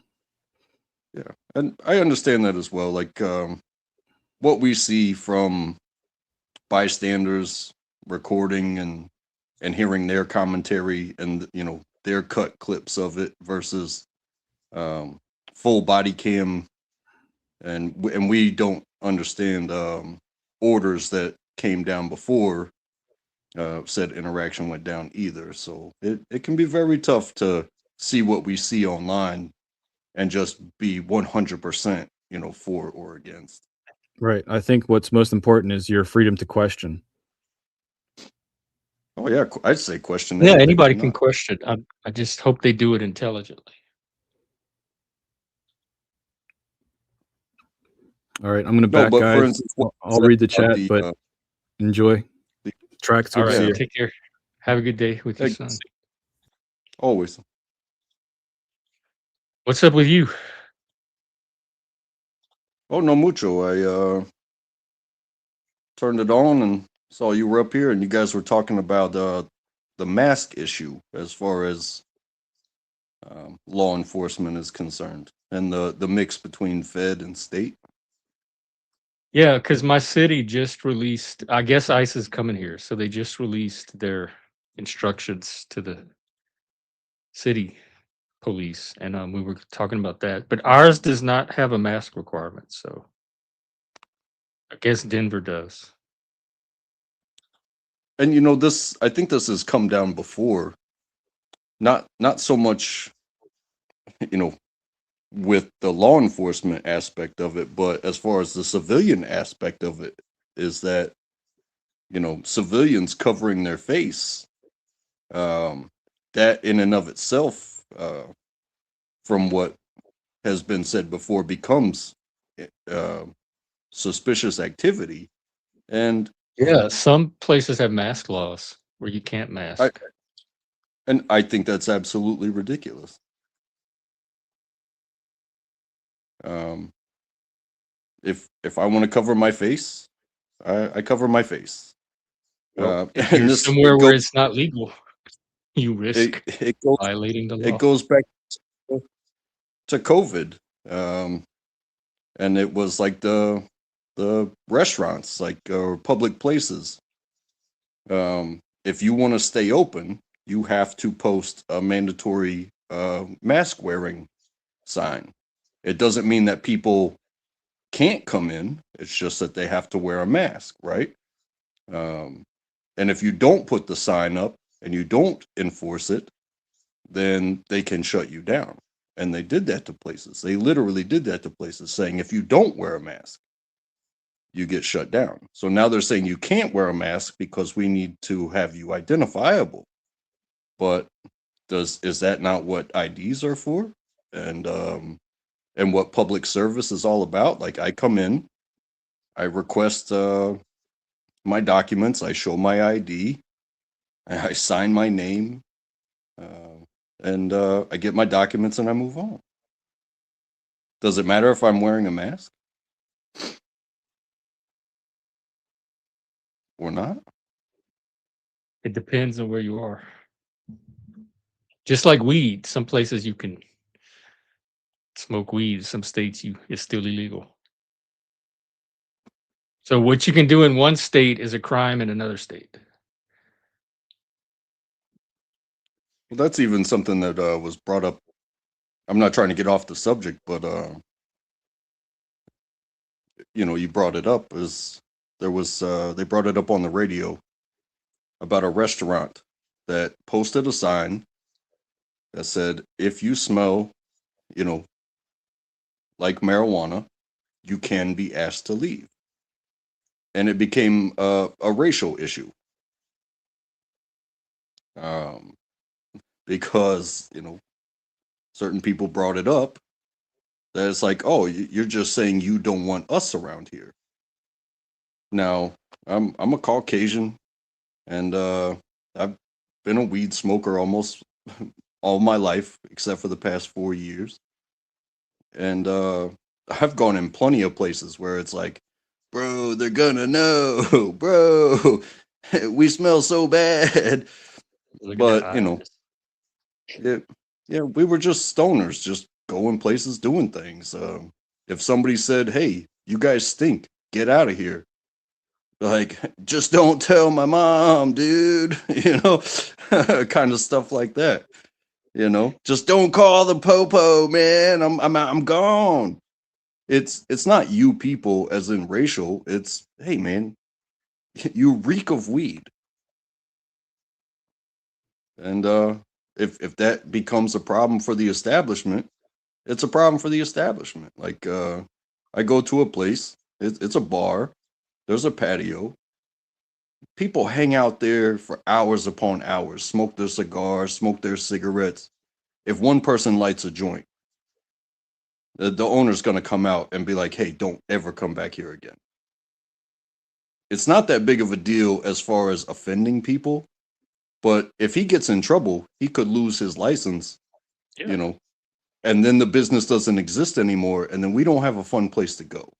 So if you want to smoke weed, walk across the street real quick, handle your business, smoke a cigarette on the way back, you'll be fine. But if you're going to stand there and smoke a joint just because everybody else is smoking and that's what you want to smoke, you just threaten the establishment legally. I remember when Obama banned clove cigarettes, which I used to smoke all the time. This is my favorite cigarette to smoke at the bars. Oh man, I remember those. He banned flavor. He banned menthol. He banned all those flavored cigarettes, and I voted for him too. I was pissed. Yeah. But the mask thing,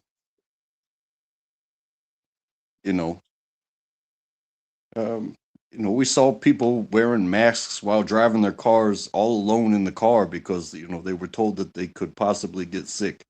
So they never, ever, ever took their mask off, even alone in their own car.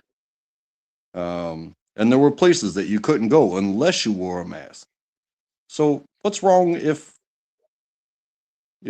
if they're doing something other than wearing a mask, if the mask is the most of your worries, you don't have your priorities straight as far as judging people, in my opinion.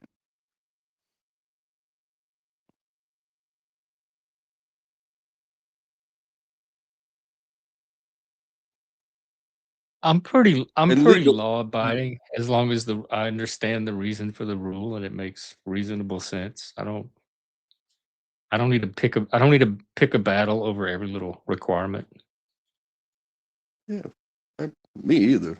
Um, I just find, when it comes down to the law, it's like, okay, somebody wrote something and the locals passed it, but does it really does it always have to go to the Supreme Court, you know, to say, hey, this person was justified in wearing their Nike branded uh, mask,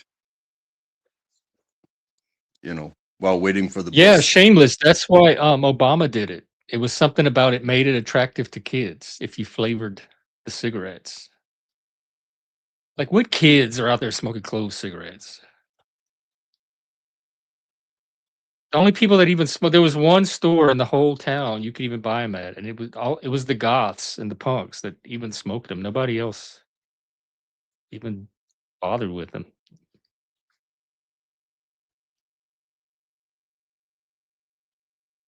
I mean, if you're gonna, and this, I want a clove it cigarette. comes down to controlled substances, I guess, is if you're gonna ban this cigarette, why are all the other ones okay?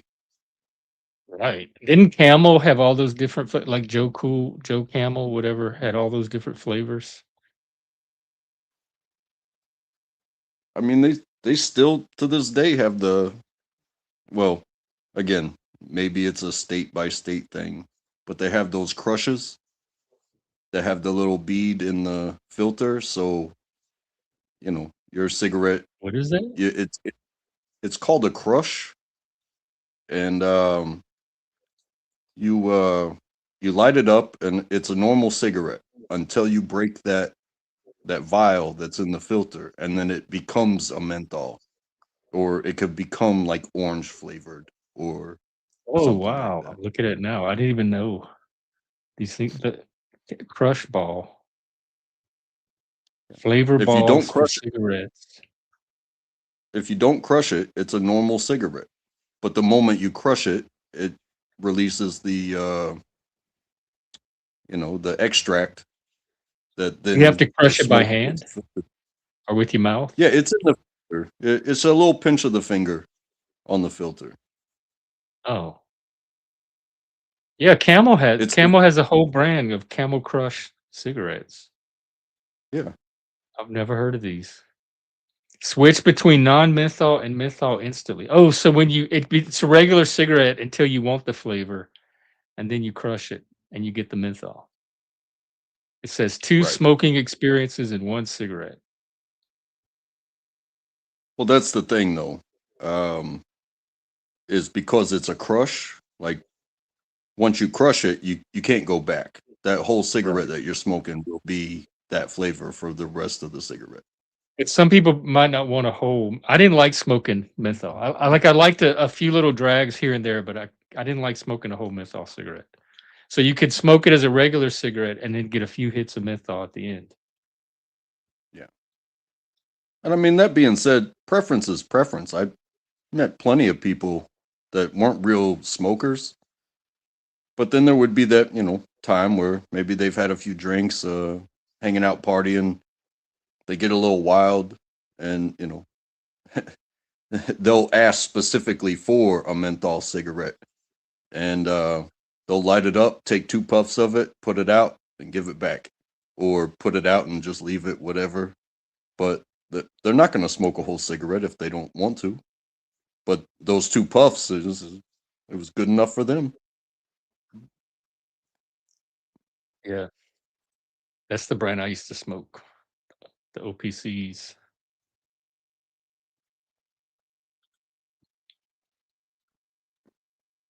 Other people's cigarettes. What are y'all talking about? Yeah, The SAVE Act? what is it? I Let don't me have a check that. problem with proof of citizenship to vote. They already have that. Here in Washington State, you have to sign. There's 2 boxes you have to check on the application. Attesting that you are a citizen, and there's penalties, a Class C felony if you lie about it. So you already have to attest to being a citizen. This is just the extra way of backing that up. Now they verify, and then they run it against the databases. So you don't have to show anything when you register, but if they run it through the database when they're processing it and they find out you're not, you get in trouble. So now this is just a way to prove it up front instead of relying on the databases. You know, maybe I'm wrong for this in some way, but for many years now, they've been putting scan bars on the back of driver's licenses. Yeah, mine has one. You know, the easiest form of ID to get, citizen or not, you can go get a driver's license. And that's all fine and good because we want competent drivers out there, you know.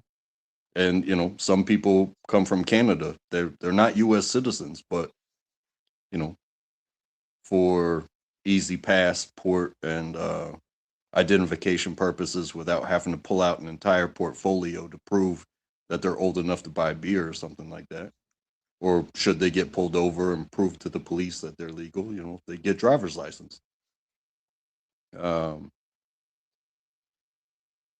scan bar on your driver's license, you know, I go to the store, and even with gray in my beard and a bald head, I still get, hey, let me see your ID.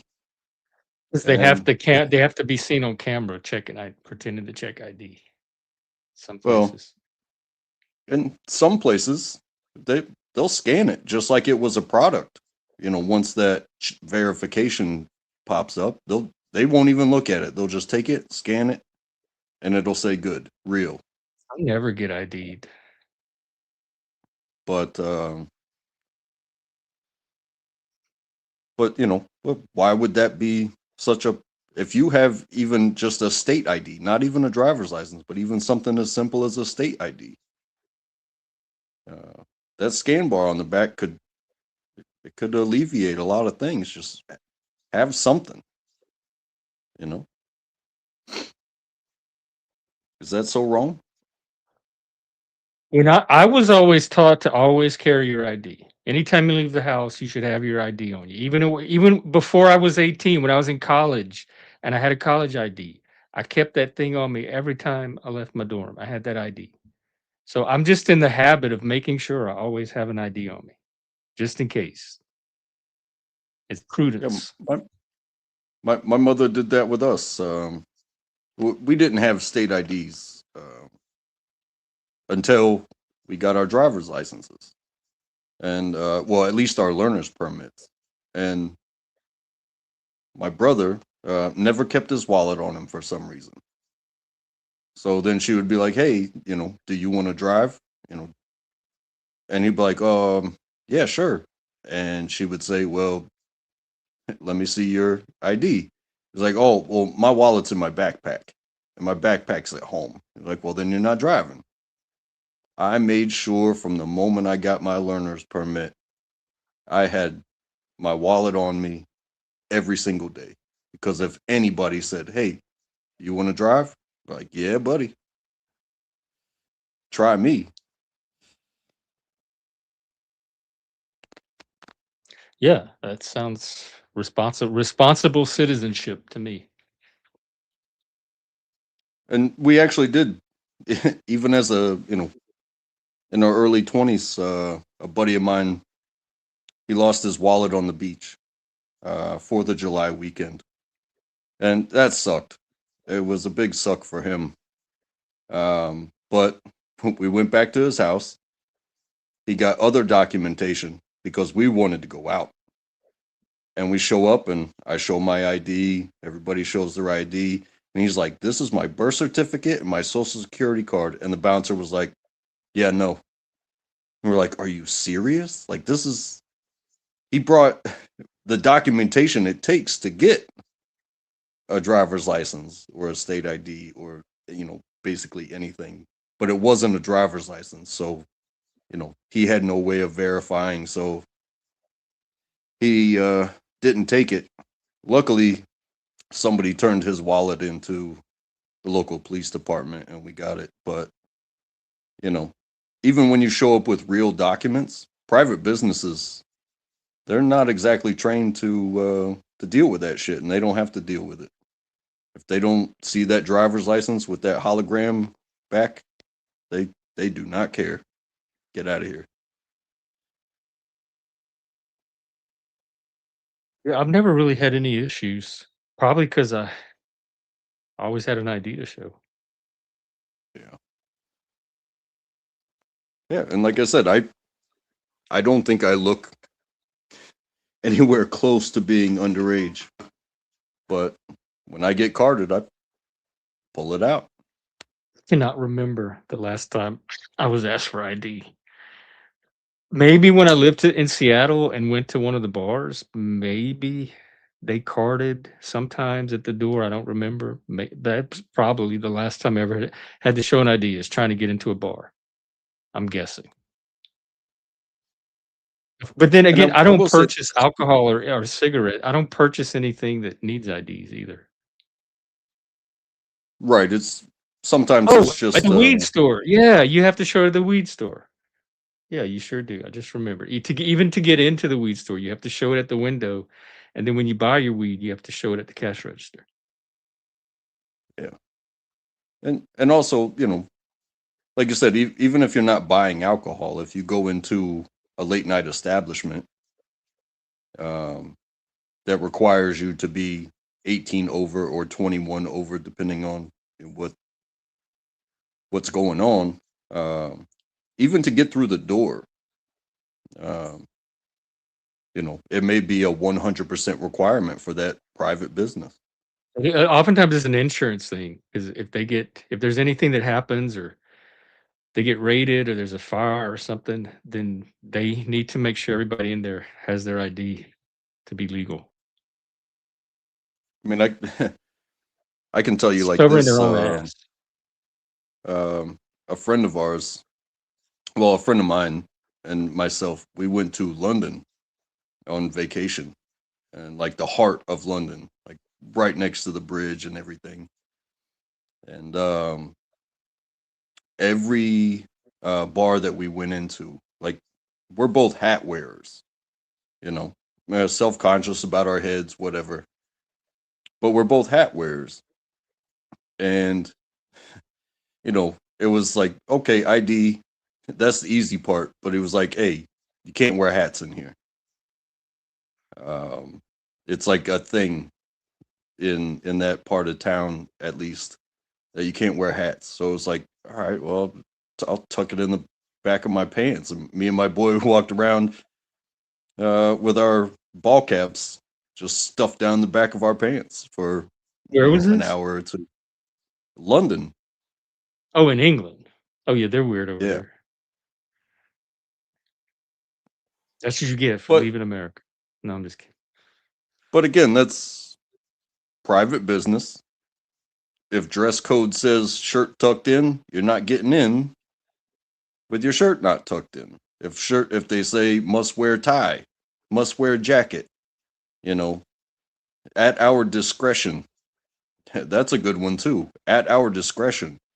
If you show up and we say no, there is nothing you can do about it. That's a private business.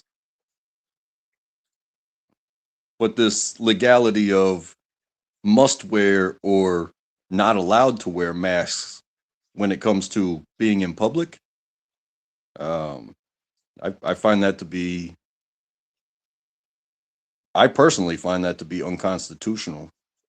I don't know if there's any must wear. You talking about like medical masks? Like anymore in 2026, I don't know if there's any must wear, at least state or city laws. There might be private business laws, but there definitely are masks. They've had masking laws even before COVID, where you're not allowed to wear masks in public. Some jurisdictions do not allow masking in public. You can't wear a costume mask, Halloween mask, ski mask, any of that stuff in public, like little party face mask, any of that in public. It's an anonymity law. You're not allowed to be anonymous in public. And it goes by state or I find local jurisdiction. I find that to be unconstitutional. Well, the courts have upheld it so far. It's a safety thing. What is safe? What is unsafe about me wearing a mask? Because criminals use it to hide their identity to commit crimes. Yeah, and cold people wear it to stay warm. And ugly people wear it to prevent ridicule. Well, I'm just saying. they could always stay home, I guess. No, I'm just kidding. Oh, you got see, look, one of the auditors in South Carolina got arrested for wearing a mask in public. These are laws that prohibit individuals from concealing their faces in public, often aimed at preventing intimidation or violence. They have been challenged for violating First Amendment rights related to free speech, particularly in the context of protest. A lot of them were enacted in the mid-20th century to combat the violent activities of the Ku Klux Klan, which used masks to hide their identities. Well, courts have upheld some laws, and courts have also struck down some of the laws. So it, I guess it's never made it to the Supreme Court yet. So it's still patchwork. Yeah, so, you know, the suspicion of have been, have done, am committing, or the reasonable ability of one to commit a crime would, I think that would be required to say, hey, you can't wear that. Courts say no. I say yes. Well,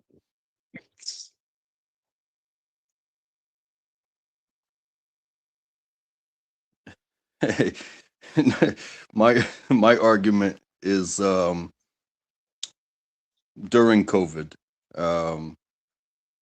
and it was just so happened to be that next winter, they gave us the neck gaiters, you know, the neck sleeves. what are those? That some people double as, you know, it slips over your head, you wear it around your neck, but you can pull it up over your mouth. Oh yeah. Yeah. The buff. In some way, shape, or form, we were encouraged to wear those as, you know, mouth coverings, so to prevent illness spreading and stuff like that. But at the same time, it is cold outside, and so I had mine pulled up. It was underneath my nose, but over my ears. And my boss came by because we have a policy about not covering your ears because we have a no earbuds policy. You know, no earbuds. It creates a you can't hear what's Safety going on. hazard. Safety. Yeah, safety. Well, it would be very easy for this person to tell me, hey, let me see your ears, and I could show them, you know, I don't even own earbuds. I could say that all day long. I'd be more than welcome to show you my ears. I'm not doing that. But it was cold. And so I had it up over my face, my mouth area, and my ears, with my toboggan pulled down over my ears as well. And the supervisor says, hey, you know you can't cover your ears. And I'm like, it's 22 degrees in this building, but that's fine, whatever. They keep the building 22 degrees?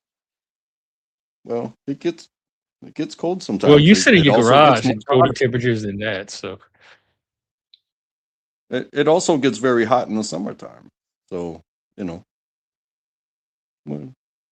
if you give me a tank top, but there's a no tank top policy, can I wear the tank top that you gave me at work? we've gone down this road on both ends of the cold and the hot spectrum. It's like you gave it to me, but all of a sudden I'm not allowed to wear it. Well, there's probably, I don't know, that's a blanket permission to wear it whenever you want, just because someone gives it to you. There could still be conditions under which you're allowed to wear it.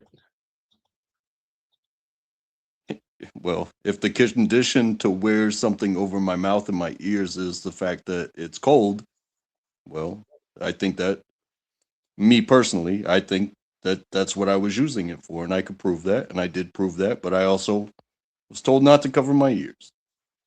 And then Well, what are all the other workers doing? Are they working with open ears in 22-degree weather?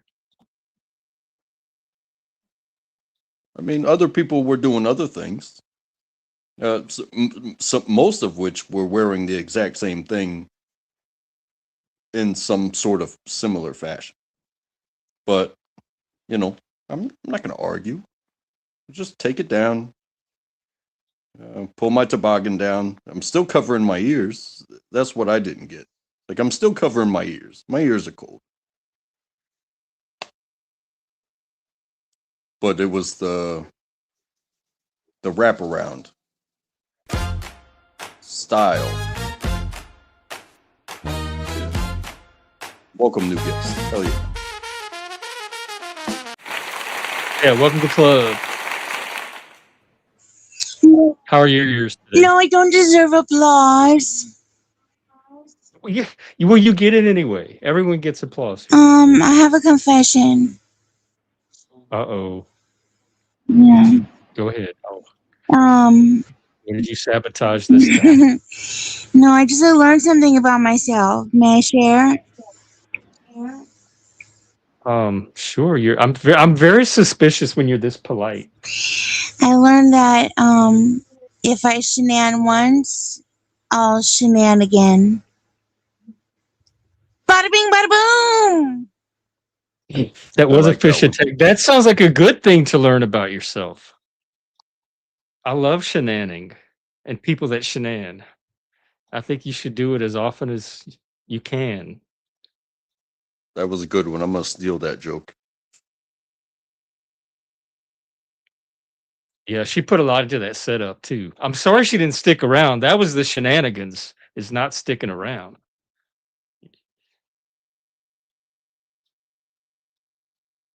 And she was covering her face. She was.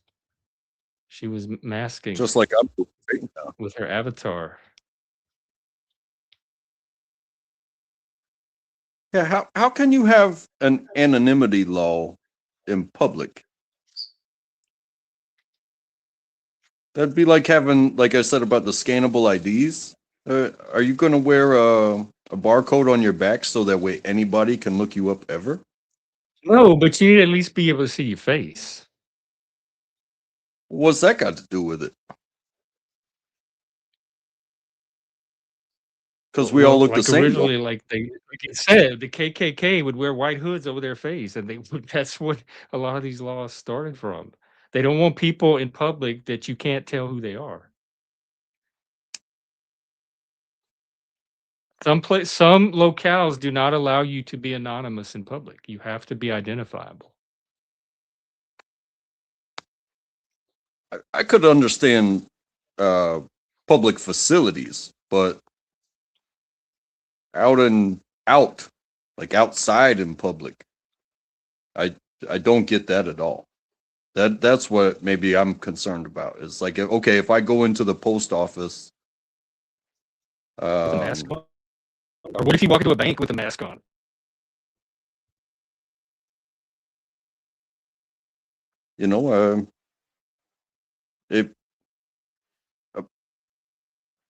A bank is not public. It's open to the public, but it is not public.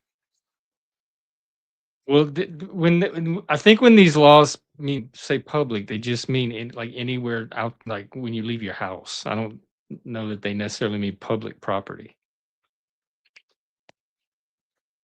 Like walking around in the grocery store is being in public, even though it's a private business. Well, a private business gets to be as specific and scrutinizing as they see fit. Because Yeah, but they still have to they follow the are law. private business. Again, like I said, like we were talking about going into a nightclub. They say, you know, no shorts allowed. Tuck in your shirt. No hats. Well, if you want to go there, you have to abide by those rules. But if I go into a, you know, to place to request a copy of my birth certificate, to be so strict and scrutinizing of somebody that, you know, may not own any other clothes and they really need these documents, as long as they have what they need to request them, how strict can you possibly Why would they be? need a mask? That's just weird that you don't own any clothes, but you have all I have is this mask. It's my only article of clothing. Please allow me to keep it on my face. I've seen some things, and But anyway, the courts have already determined, and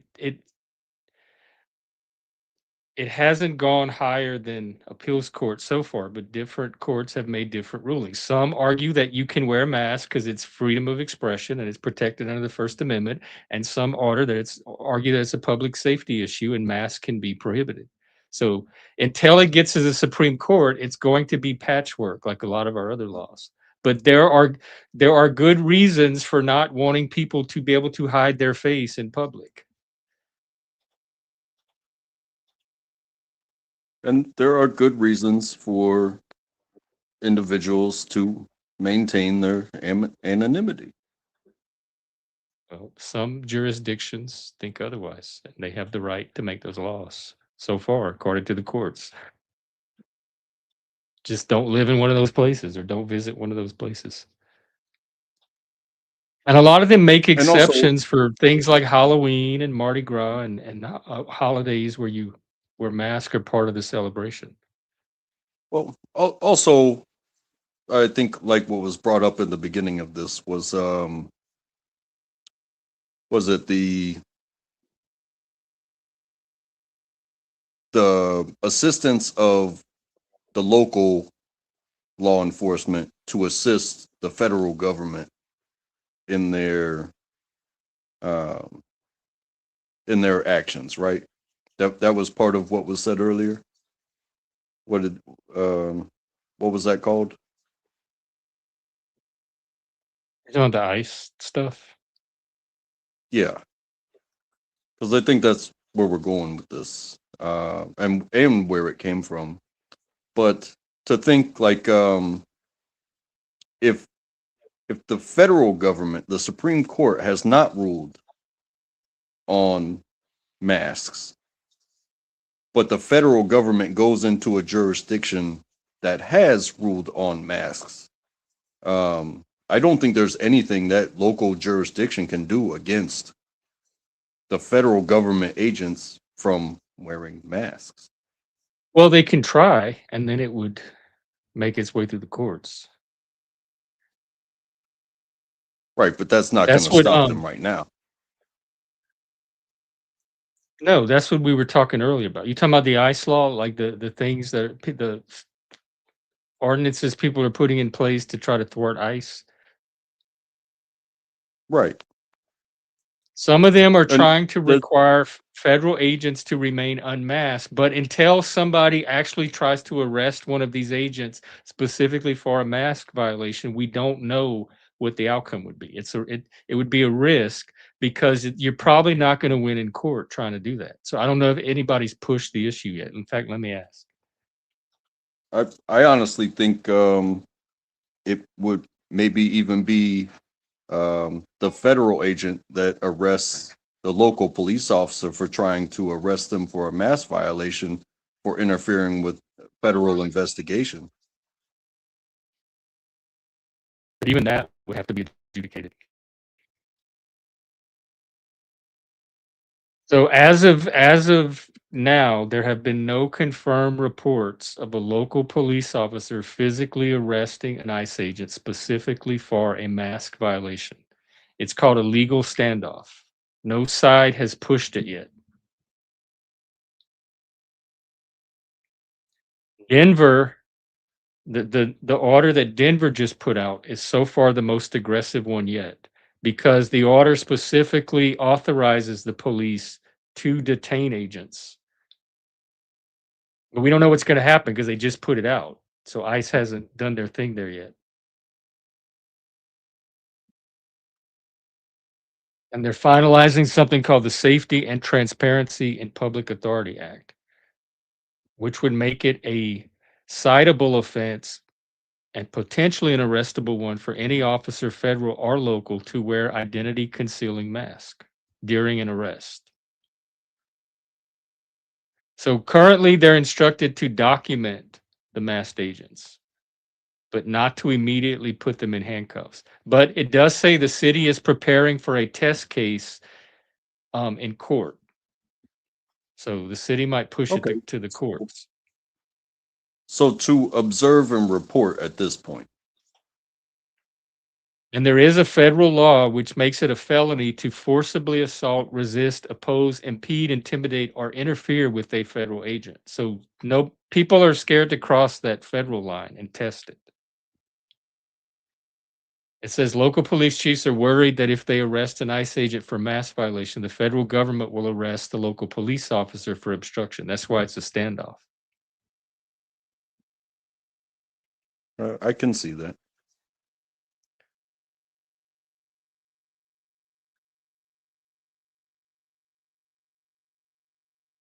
And this is... And California tried a mask ban and it got blocked because the judge said the states, it got blocked in federal court because it said the states cannot dictate the uniform or safety equipment of federal agents. It's outside of their scope of authority, which sounds right to me. Well, I mean, for instance, let's take it beyond ICE. Let's take it to the idea of martial law. Certain places have gun restrictions. But if the federal agents come in, they might have a 50 cal on top of a Humvee. Do you think police officers are going to write them a ticket? And confiscate the items? I seriously doubt it. But if it ever come to that, the federal government would probably completely shut down the police force or any dissenting, and send them home if it came to that. Because once... Hey, this is... Go ahead. No, it's just an extreme. But if the federal government comes to take over a U.S. city or area, any local enforcement will have zero authority.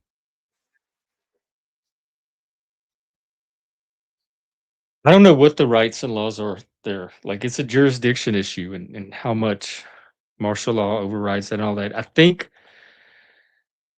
that was a looming issue when the Chaz was developed during COVID in Seattle, but I don't remember what happened there. This is breaking news. Trump did order all federal agencies in the United States government to immediately cease all use of Anthropic's technology. We don't need it. We don't want it. And we will not do business with them again. So Trump pulled the plug. He made the decision. He said the United States of America will never allow a radical left woke company to dictate how our great military fights and wins wars. So there you go. The Anthropic issue is currently resolved.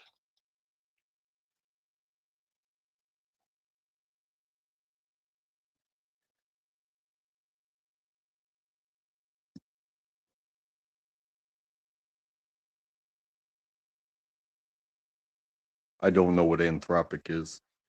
That's the Claude. Remember, the military was using it they use it in the Venezuela raid, and they wanted access to, they wanted to lift its guardrails and give them full access to the thing. And Anthropic said no, because they don't want it to be used for mass surveillance or automated weapons. And the military said, you don't get to decide that. We're the military. We get to decide that.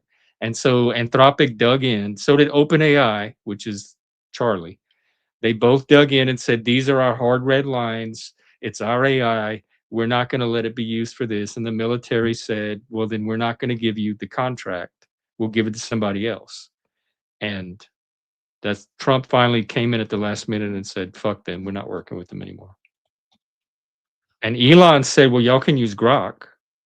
Grok, I'll let you use Grok. I'll give you access to Grok. But Grok doesn't do what Anthropic could. And that, of course, this is modern technology, but it's not much different than what the Obama era did through the intelligence agency. That that's why Edward Snowden went rogue.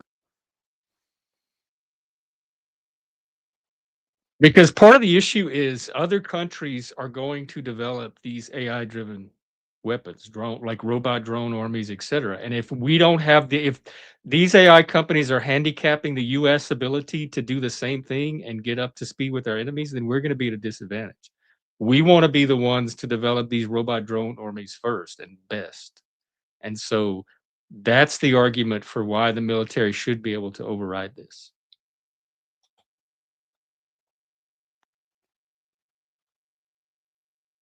I mean, I'm not saying we're in an AI arms race, and these AI companies are hobbling us. They're intervening with their ideology. Like they have personal values and beliefs that they want to live by, and they want their product to live by. But we're in a different situation right now. Yeah.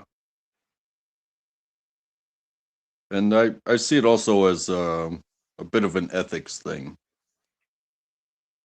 because for some reason, I believe if the United States used such technology, then, and pardon me for being patriotic, but I think they would use it for targeting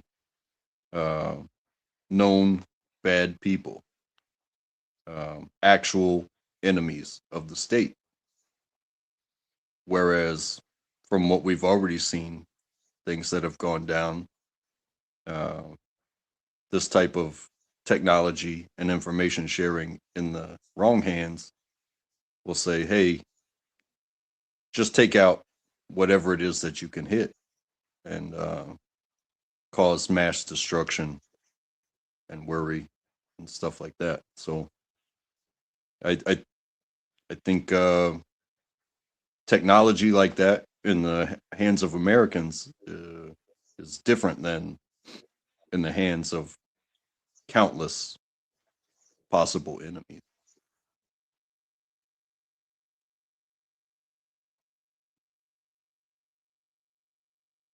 Yeah, that's part of the issue. Is they should not have, if these are their values, they should not have contracted with the military in the first place, because the military is clearly a client that does not live by the same values. So on the one hand, we're this peace and love AI that wants to protect everybody, but at the same time, we want the money from the war machine.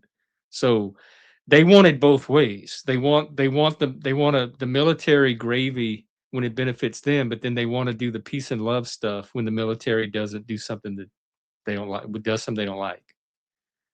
And part of it is Palantir. The military is working through Palantir, but Palantir, a lot of their stuff is built off of Anthropic. I mean, just look at something so simple as the past and why, the United States military carries an M16, and so many people that we've fought over the past 20 years never run out of AK-47. But there are people out there, and we looked at the chart today, especially on the left, that it's a vibe thing, but they don't trust the government. They don't trust the government to have that kind of power. But they haven't trusted the government since the 60s. Like we won World War II, and then the 60s with Vietnam and Watergate and everything, they haven't trusted the government ever since. And then the nuclear bomb, they don't trust cops, they don't trust ICE, they do not trust people that are not themselves to have that kind of power. And they try to pretend to be the peace and love crowd, but they're definitely not. They're one of the most violent factions out there. The political violence coming from the left. So I don't take them seriously. I don't buy any of it. They cannot trust the government if they want, but I definitely don't think it's because they're all peace and love. Oh, for sure. But you don't have to trust the government. You just have to follow our laws, and you can't like don't disrupt just because you don't trust the government. Don't disrupt it for everybody else. Right. And I've said that I don't necessarily trust the United States government, but I do love this country. But if the power was put in my hands, I would like to think that I would only use information against those that threatened, goodness, even on a global scale, rather than, oh, I don't like what you're saying, so you have now become a target. You feel me? Well, I think that's the fear is they don't trust the government not to turn it on their own citizens, but they don't trust ICE. They think that's what ICE is doing too. So a lot of it is that's why I'm so big on separating irrational fear here from realistic evidence-based fears. Because it's once fear takes over, you're going to see it's motivated reasoning. You're going to see things to reinforce that fear with your imagination. You're not going to process reality actually from that point when you're in threat mode, when your threat response gets activated. And again, distrust should not equate to the equality of fear, in my opinion. Well, just because you though. don't trust This happened the minute Trump got elected, because I was part of it. The minute Trump got elected, this wave of horror and fear swept over the left, and they've never gotten out of it since. They believe the absolute worst about Trump, politicians, reality, people in power ever since. It's confirmed their worst horror stories, their worst nightmares in their head. It triggered this fear response that exaggerates every single piece of information that they process. But it happens on the right too. You have the right not trusting people in power either. Well, it was said before, there is nothing to fear but fear itself. And when you look at an afraid person, they will do anything to not feel afraid anymore. No, they will not do anything. They will not rationally examine if that fear is real. The one thing they will not do is hold a belief and examine it at the same time. That's where I was going with it. They will do everything except for be rational. They will act on that fear. They will speak on that fear. They will define their whole life and identity around it. They will bond with other people over it. And those are the ones that dress like frogs and giraffes. Becoming the domestic terrorists. Hey, they are. Be afraid. Don't be afraid, but be prepared for those who are afraid. And if they are afraid of something so superficial, then be prepared. But don't be afraid. Be ready. It's better to be ready than be afraid.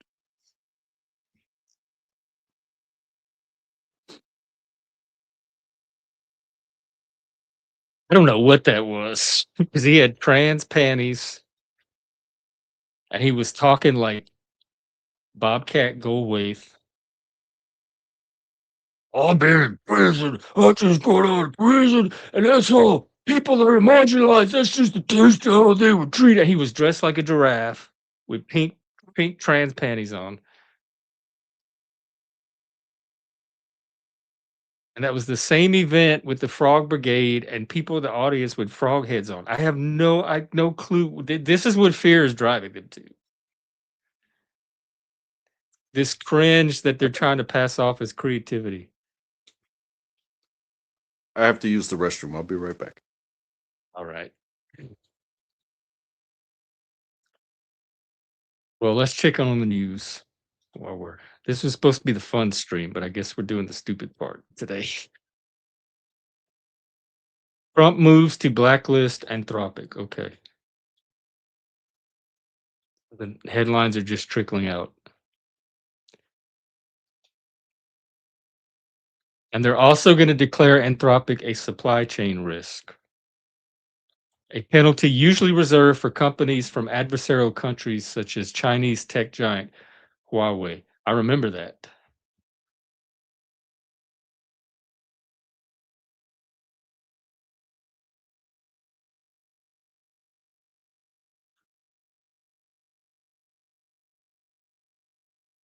This is going to be an important battle for the future. What we're seeing right now, these battle lines between the AI companies and the government, the state.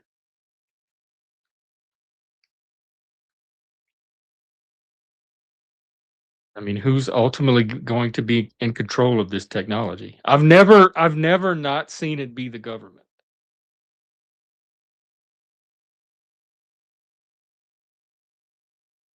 They're trying to fight City Hall, and they're going to lose.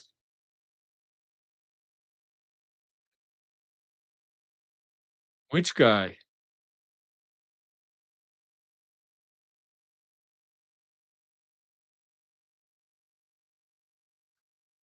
Hang on, I missed. No way! The giraffe guy?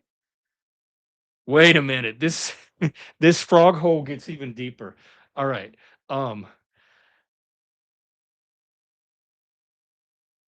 They gave his name. His name was like something like Robbie Roadster. Or, hang on, I'm gonna pull the video again.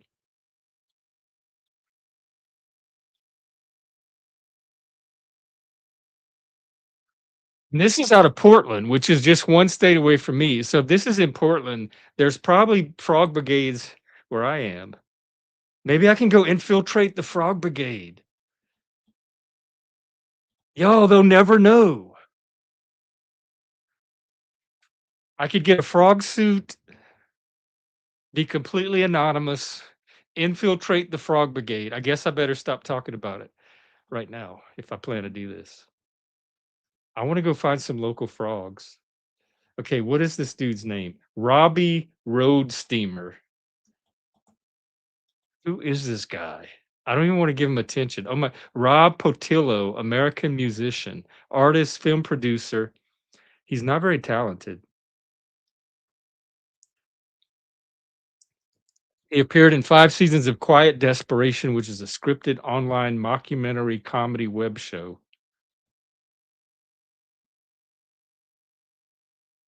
He teamed up with Jennifer Coolidge to sing Happy Birthday.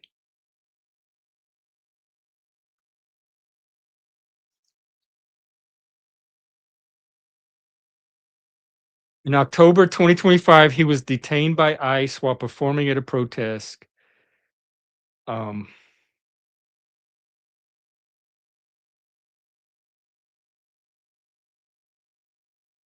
appeared on Ellen. He tried to overthrow a Burger King. What does that even mean? This Burger King's not a government.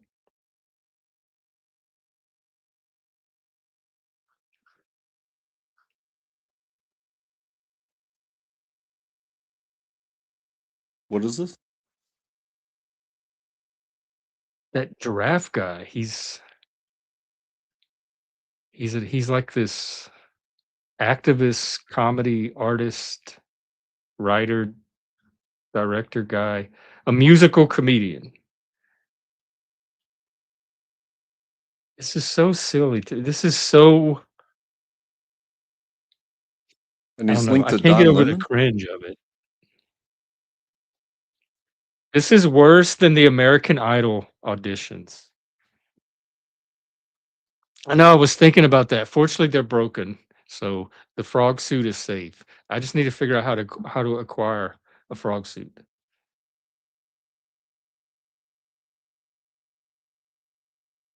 You gonna get an inflatable one or a plushie? I think it has to be inflatable because there's online YouTube videos that teach you how to. It has this little plastic window that you can see out of it. It teaches you how to keep the window clear so you can see and not fog up. And so I guess that's what he was talking about when he said he spent time in jail, because he was arrested by ICE. I don't see anything about the Don Lemon controversy.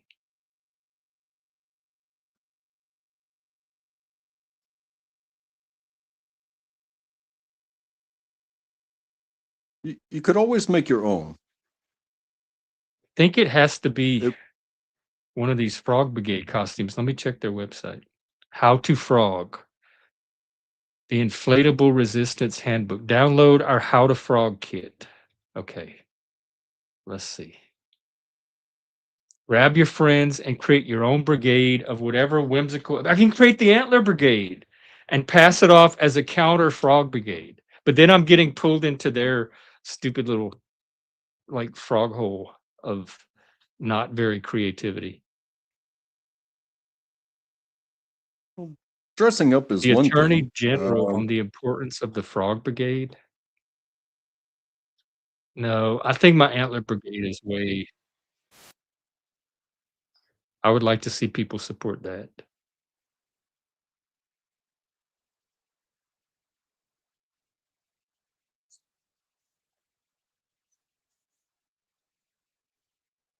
Oh my god. Okay, wait. I'm gonna play this video. Hang on. This is the Attorney General of maybe Oregon? I don't know. It's some Attorney General.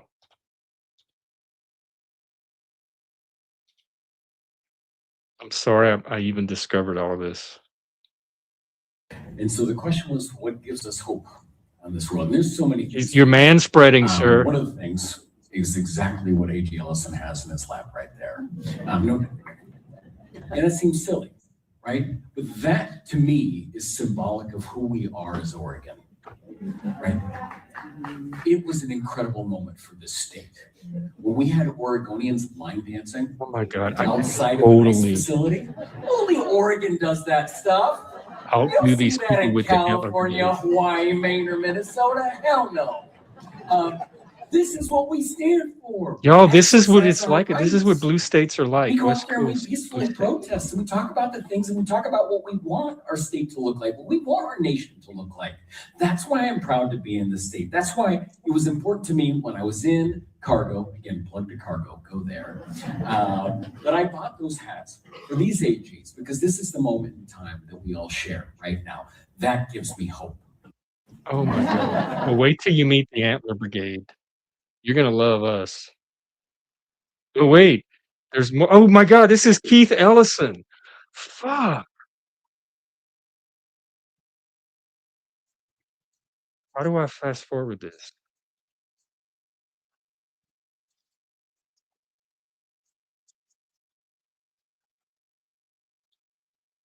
That was Keith Ellison holding the frog thing.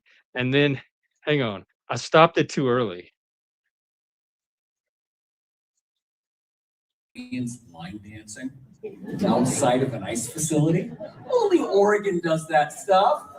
You don't see that in California, Hawaii, Maine, or Minnesota. Hell no. This is what we stand for. We exercise our rights.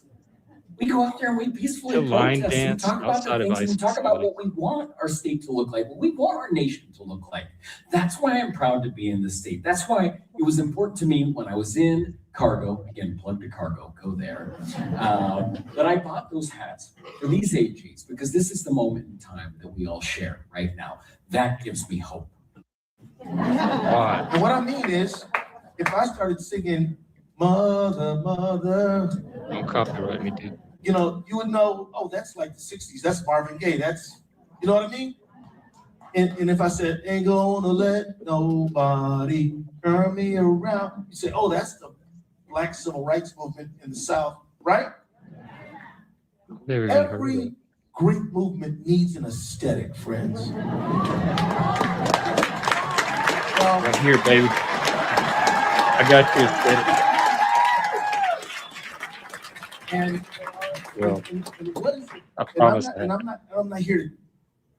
I'm gonna let you decide what the aesthetic is, okay? Frogs. I've already decided. But we need the poetry of now. We need the songs of now. We need the rap music of now. We need the symphonic orchestra of now. There. Bring your frogs. A powerful aesthetic that can do something that no politician can do. I'm 3 years ahead of you, 5 years ahead of you. Through symbolism, and these things are critically important. We need gallery showings, we need speak outs, poetry readings.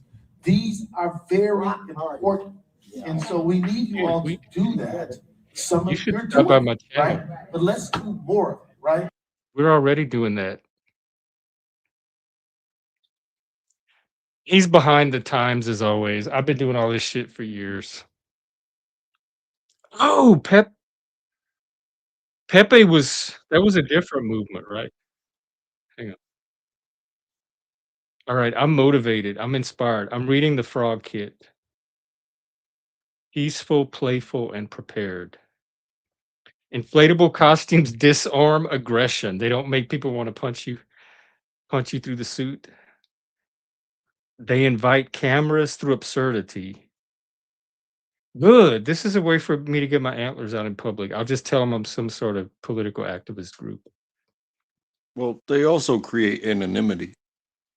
They're buying them on Amazon. Oh my God, y'all. Oh my God. It can't even fit in that suit. Her little face is like, oh my God. I wonder if there's a deer, inflatable deer costume.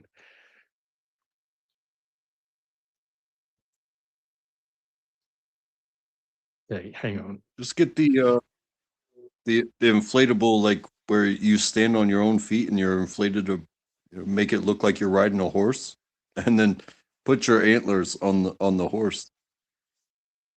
Do they have inflatable horses? I could get an inflatable horse, like put it over a scooter and like ride around town like it's a horse or a bicycle or something. These look very militarized frogs. Why are they standing with army men with gas masks? Learned physical theater and pantomime.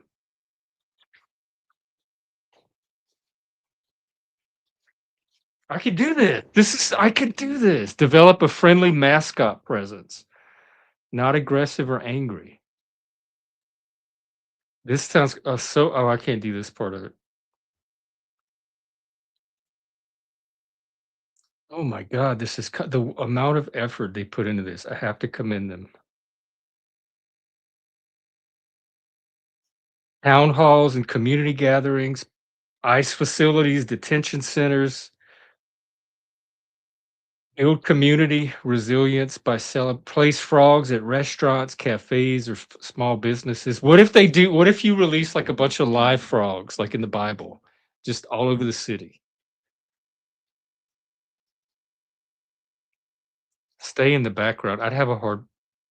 This is the hard part.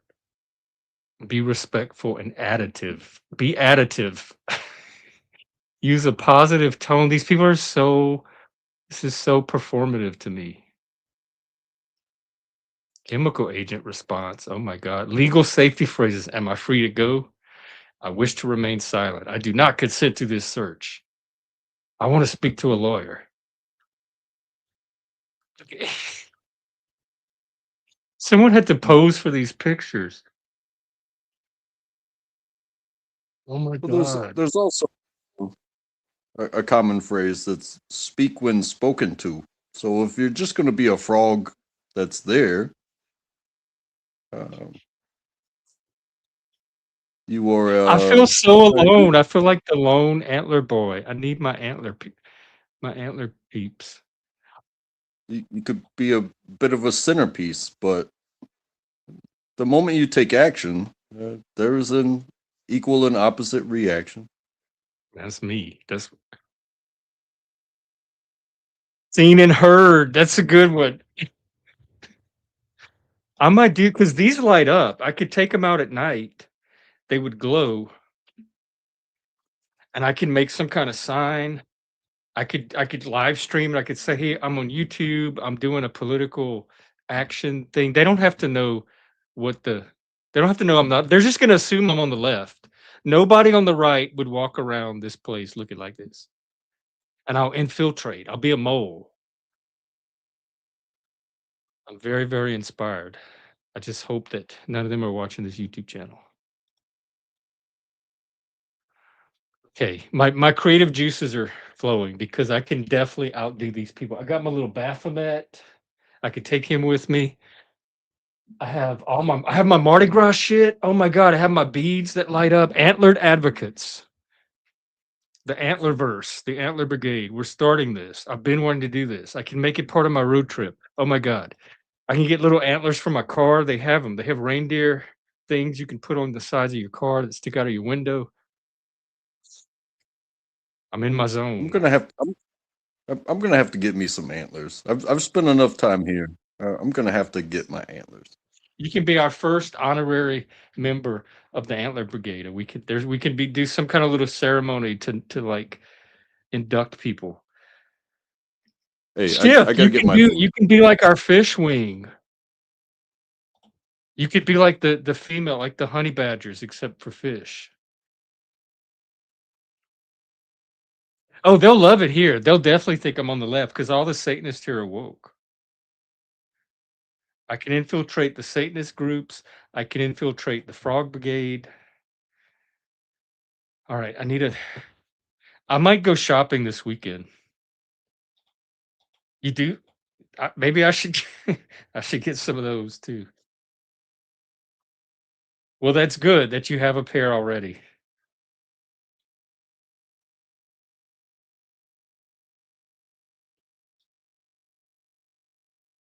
I could go to the waterfront. I could go walk around downtown.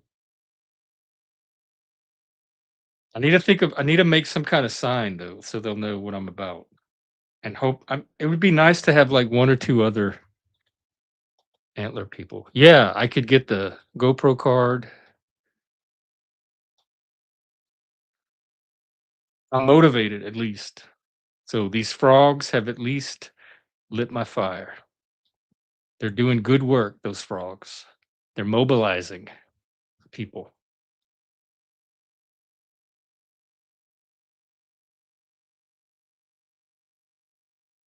Pumpkin spice Satan.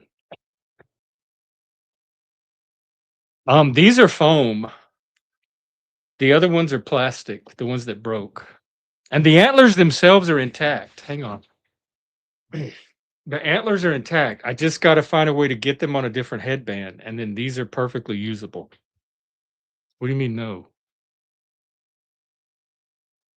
No. No, no. No. But see, you started with a big no, and they gradually got less and less emphatic, so. Oh. Ha, ha. Well, you're supposed to say, though, because when I say foam, you're supposed to say, really? Because they look like husband material to me. So I would have to get it wouldn't work on me unless a cute guy asks me. Like if I'm out in public and he says, "Hey, dude, what are your antlers made of?" I could say, "What do they look like they're made of? Husband material?" Or something like that. I would have to get somebody else to ask me. Otherwise, I'd have to ask somebody else what their frog costumes are made of. And I definitely am not looking for a frog husband. No frog prince for me, thank you. I've kissed enough of them. I'm not putting these lips on one more single nasty frog. I want to go out right now. I don't have anything attention getting enough. I could wear my party shirt. Because you want to look like purposeful and additive. You don't want to look like a crazy person. So I have to put a little bit of thought into this. But it's doable. Let me search deer costumes. Inflatable. They've got to have like inflatable Rudolph costumes or something. There's a costume store around here somewhere. All right, let's see what we got.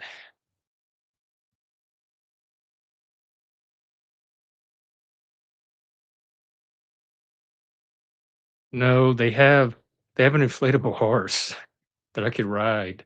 They have like inflatable deers you can put in your yard for Christmas, but I don't see this kind of stuff. I like him. Ooh.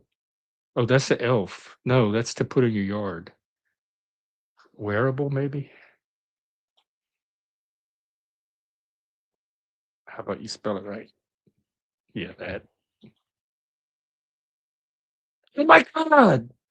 Son Hookahs. Oh, look, that's a little. No, but. Or a Hussein. Who? Hey, let's look at these. I could pull this off. And it has the antlers already. Okay. How long does 2 left in stock? How long does it take to come? Why is this one 40 and this one's only $29.99? All right, there's a lot of research that's going to go into this. Let me I'll tell you what, track oh my God, Shift, you got to see. Hey, I'll post it in Discord. You've got to see these frog people. In fact, maybe I'll just play it again for newcomers. Yeah, yeah, hang on. You know what I'll do? I'll play the video and I'll go pee real quick while the video is playing, and then I'll come back. Actually, let's watch. There's a sequence to it. Okay, this is the Frog Brigade. They were protesting. This is a Trump protest. They call him Pumpkin Spice Satan. So here's the frogs.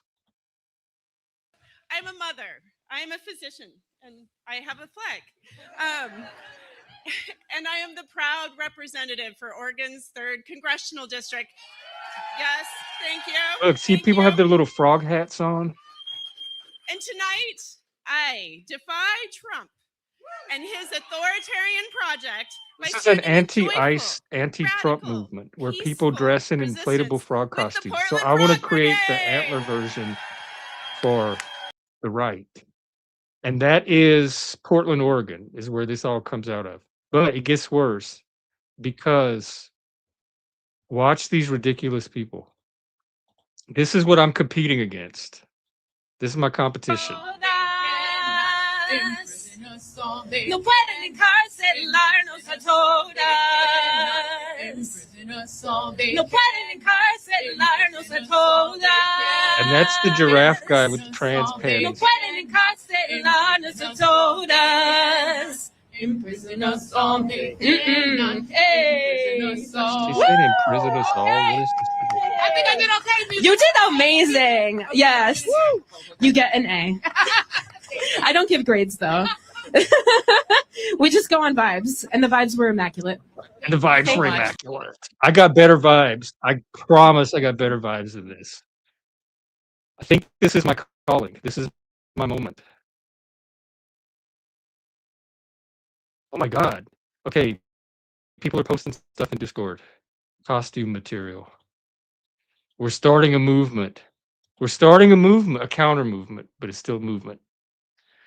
To counter their bowel movement that we just saw. All right. Track's going to talk to you for a little while I go pee, unless y'all want to watch the giraffe guy again. And then come right back. Track, you out there? All right. I may have to, y'all may be stuck with giraffe dude.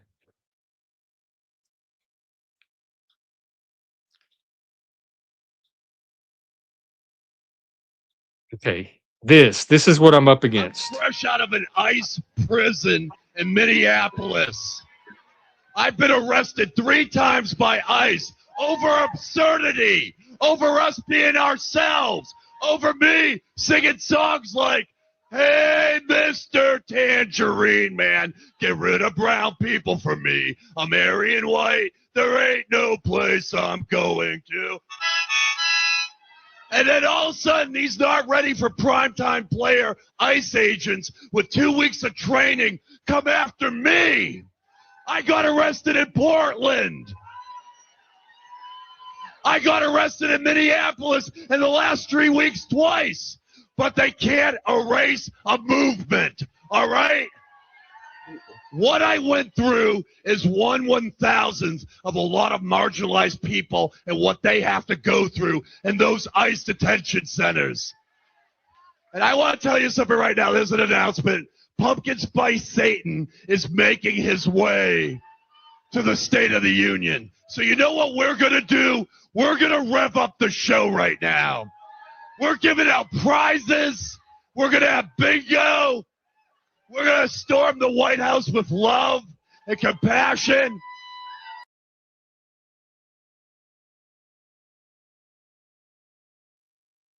Fuck love and compassion. Can y'all imagine, like, if there's a frog protest and then a bunch of Antler people show up and it becomes like the two protesters shouting at each other? Oh, take care, track. I can't really blame you for leaving. You can come back if you want. I'll table this. Sorry, I kind of cut into our conversation. I got swept up in the moment. No, it's not. We can leverage punch as part of this. No, well, you know what else they have is the T-Rex, inflatable T-Rex costume. We can do pterodactyl.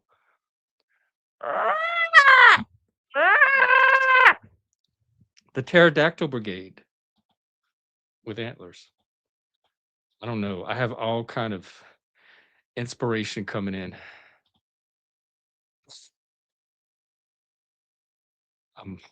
I'm charged up. I don't even want to be indoors right now.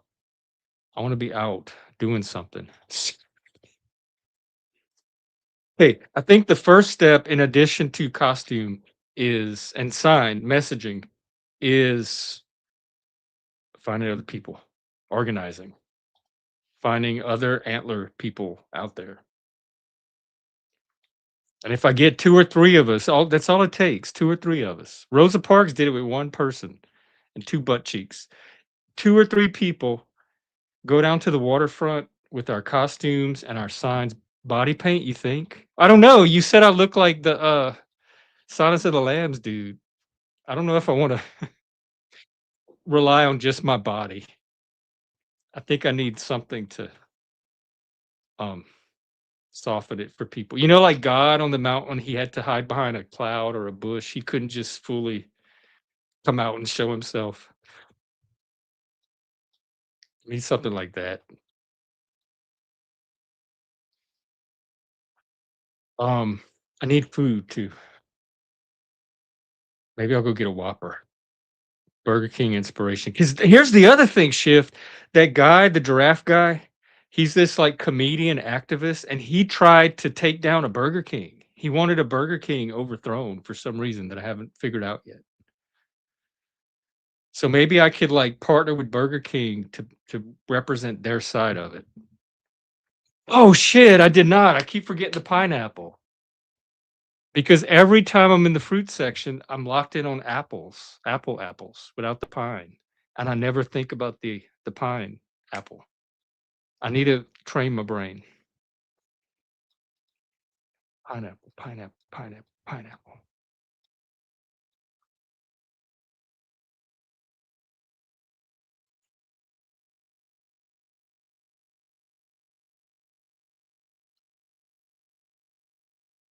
Yeah, but that, you know what? That's the least of my worries now. That was so last week. It really, or 2 weeks ago. So we got something new that I'm not going to fail at. Have you seen my? Do you think I'm going to fail more than what we just saw in those videos? I don't think so. I got a bigger flag. I got a Cajun flag. I got real Satan. They got pumpkin spice Satan. I'm telling you, the universe is on my side on this one. Plus, antlers against the frog costume, they don't stand a chance.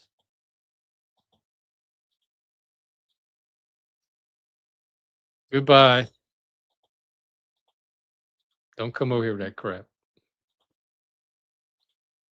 All right, I'm gonna keep it going for like 5 more minutes unless somebody comes up in panels, and then I'm gonna go eat and plan my political activism campaign. I need to find other people. Like, I can be a one-man movement for a little while, but in order to be a real movement, it really does kinda take I'm just gonna end up like the giraffe guy. I don't wanna be the weird just the one weird guy in the costume.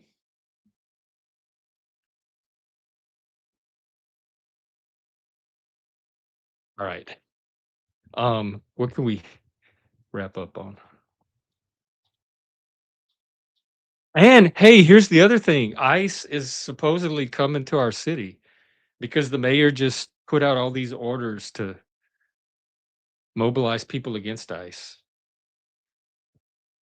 So this is the perfect moment. I've got to act now. I've got to do this weekend. Or at least get it started. I need to find some antlers.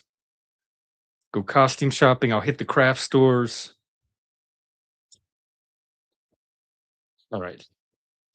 I'm gonna trust the process. Here, I tell you what, why don't we end on some panel dancing? That seems appropriate.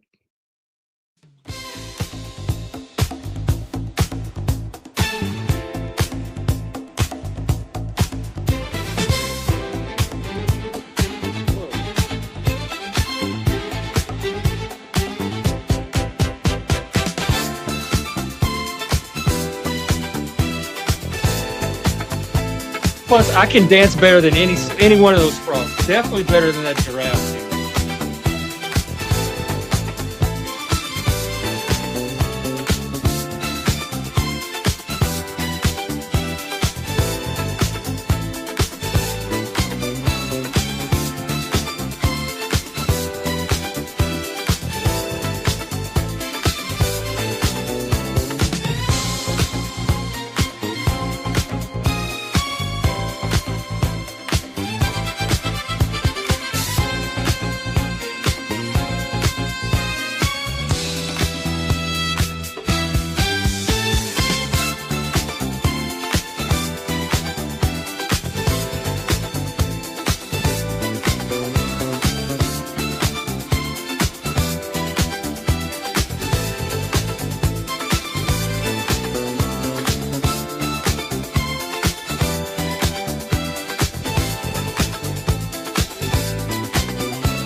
All right, I am charged up. Let me try to figure out what. I don't know how to figure out what model it is.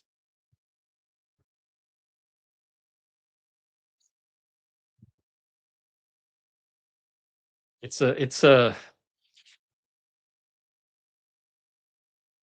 lit hero. Is that a model?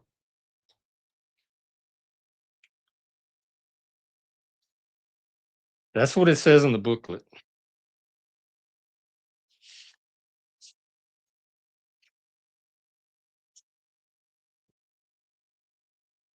The print, you need a microscope to see it.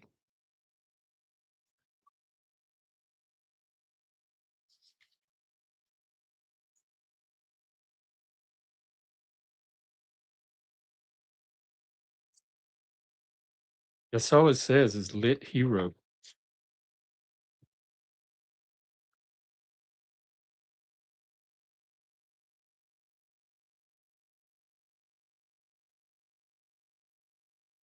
All right, I'm gonna go get some grub, everybody.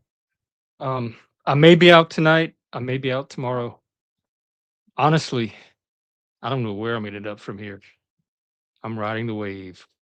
So we'll see what happens, where it takes me. I hope the rest of you have a great Friday. Have a great weekend. Don't forget the International Pub is tomorrow night. We usually put the link in Discord. Also, we did game night this week. We had a lot of fun. So we're going to do it every week. I think next week's going to be at my server. We're rotating servers with RW. So hit me up, Gen X Jeff on Discord. I'll get you a link to all the fun. And if you want to help out with the Antler Brigade, let me know too. I want to get that movement started. Maybe you can be the Antler rep in your area. All right, everybody. Oh, let me see if there's somewhere I can route you. Don's out right now. So is PF Jung. Let me see what he's talking about. Here,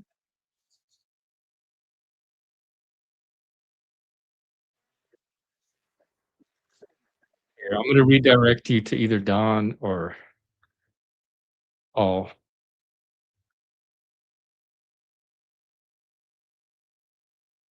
I'm going to put you to Paul today. All right. Have fun, everybody. And I'll see you next time.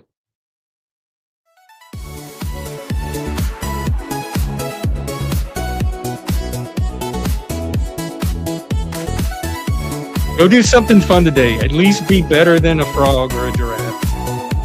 Take care.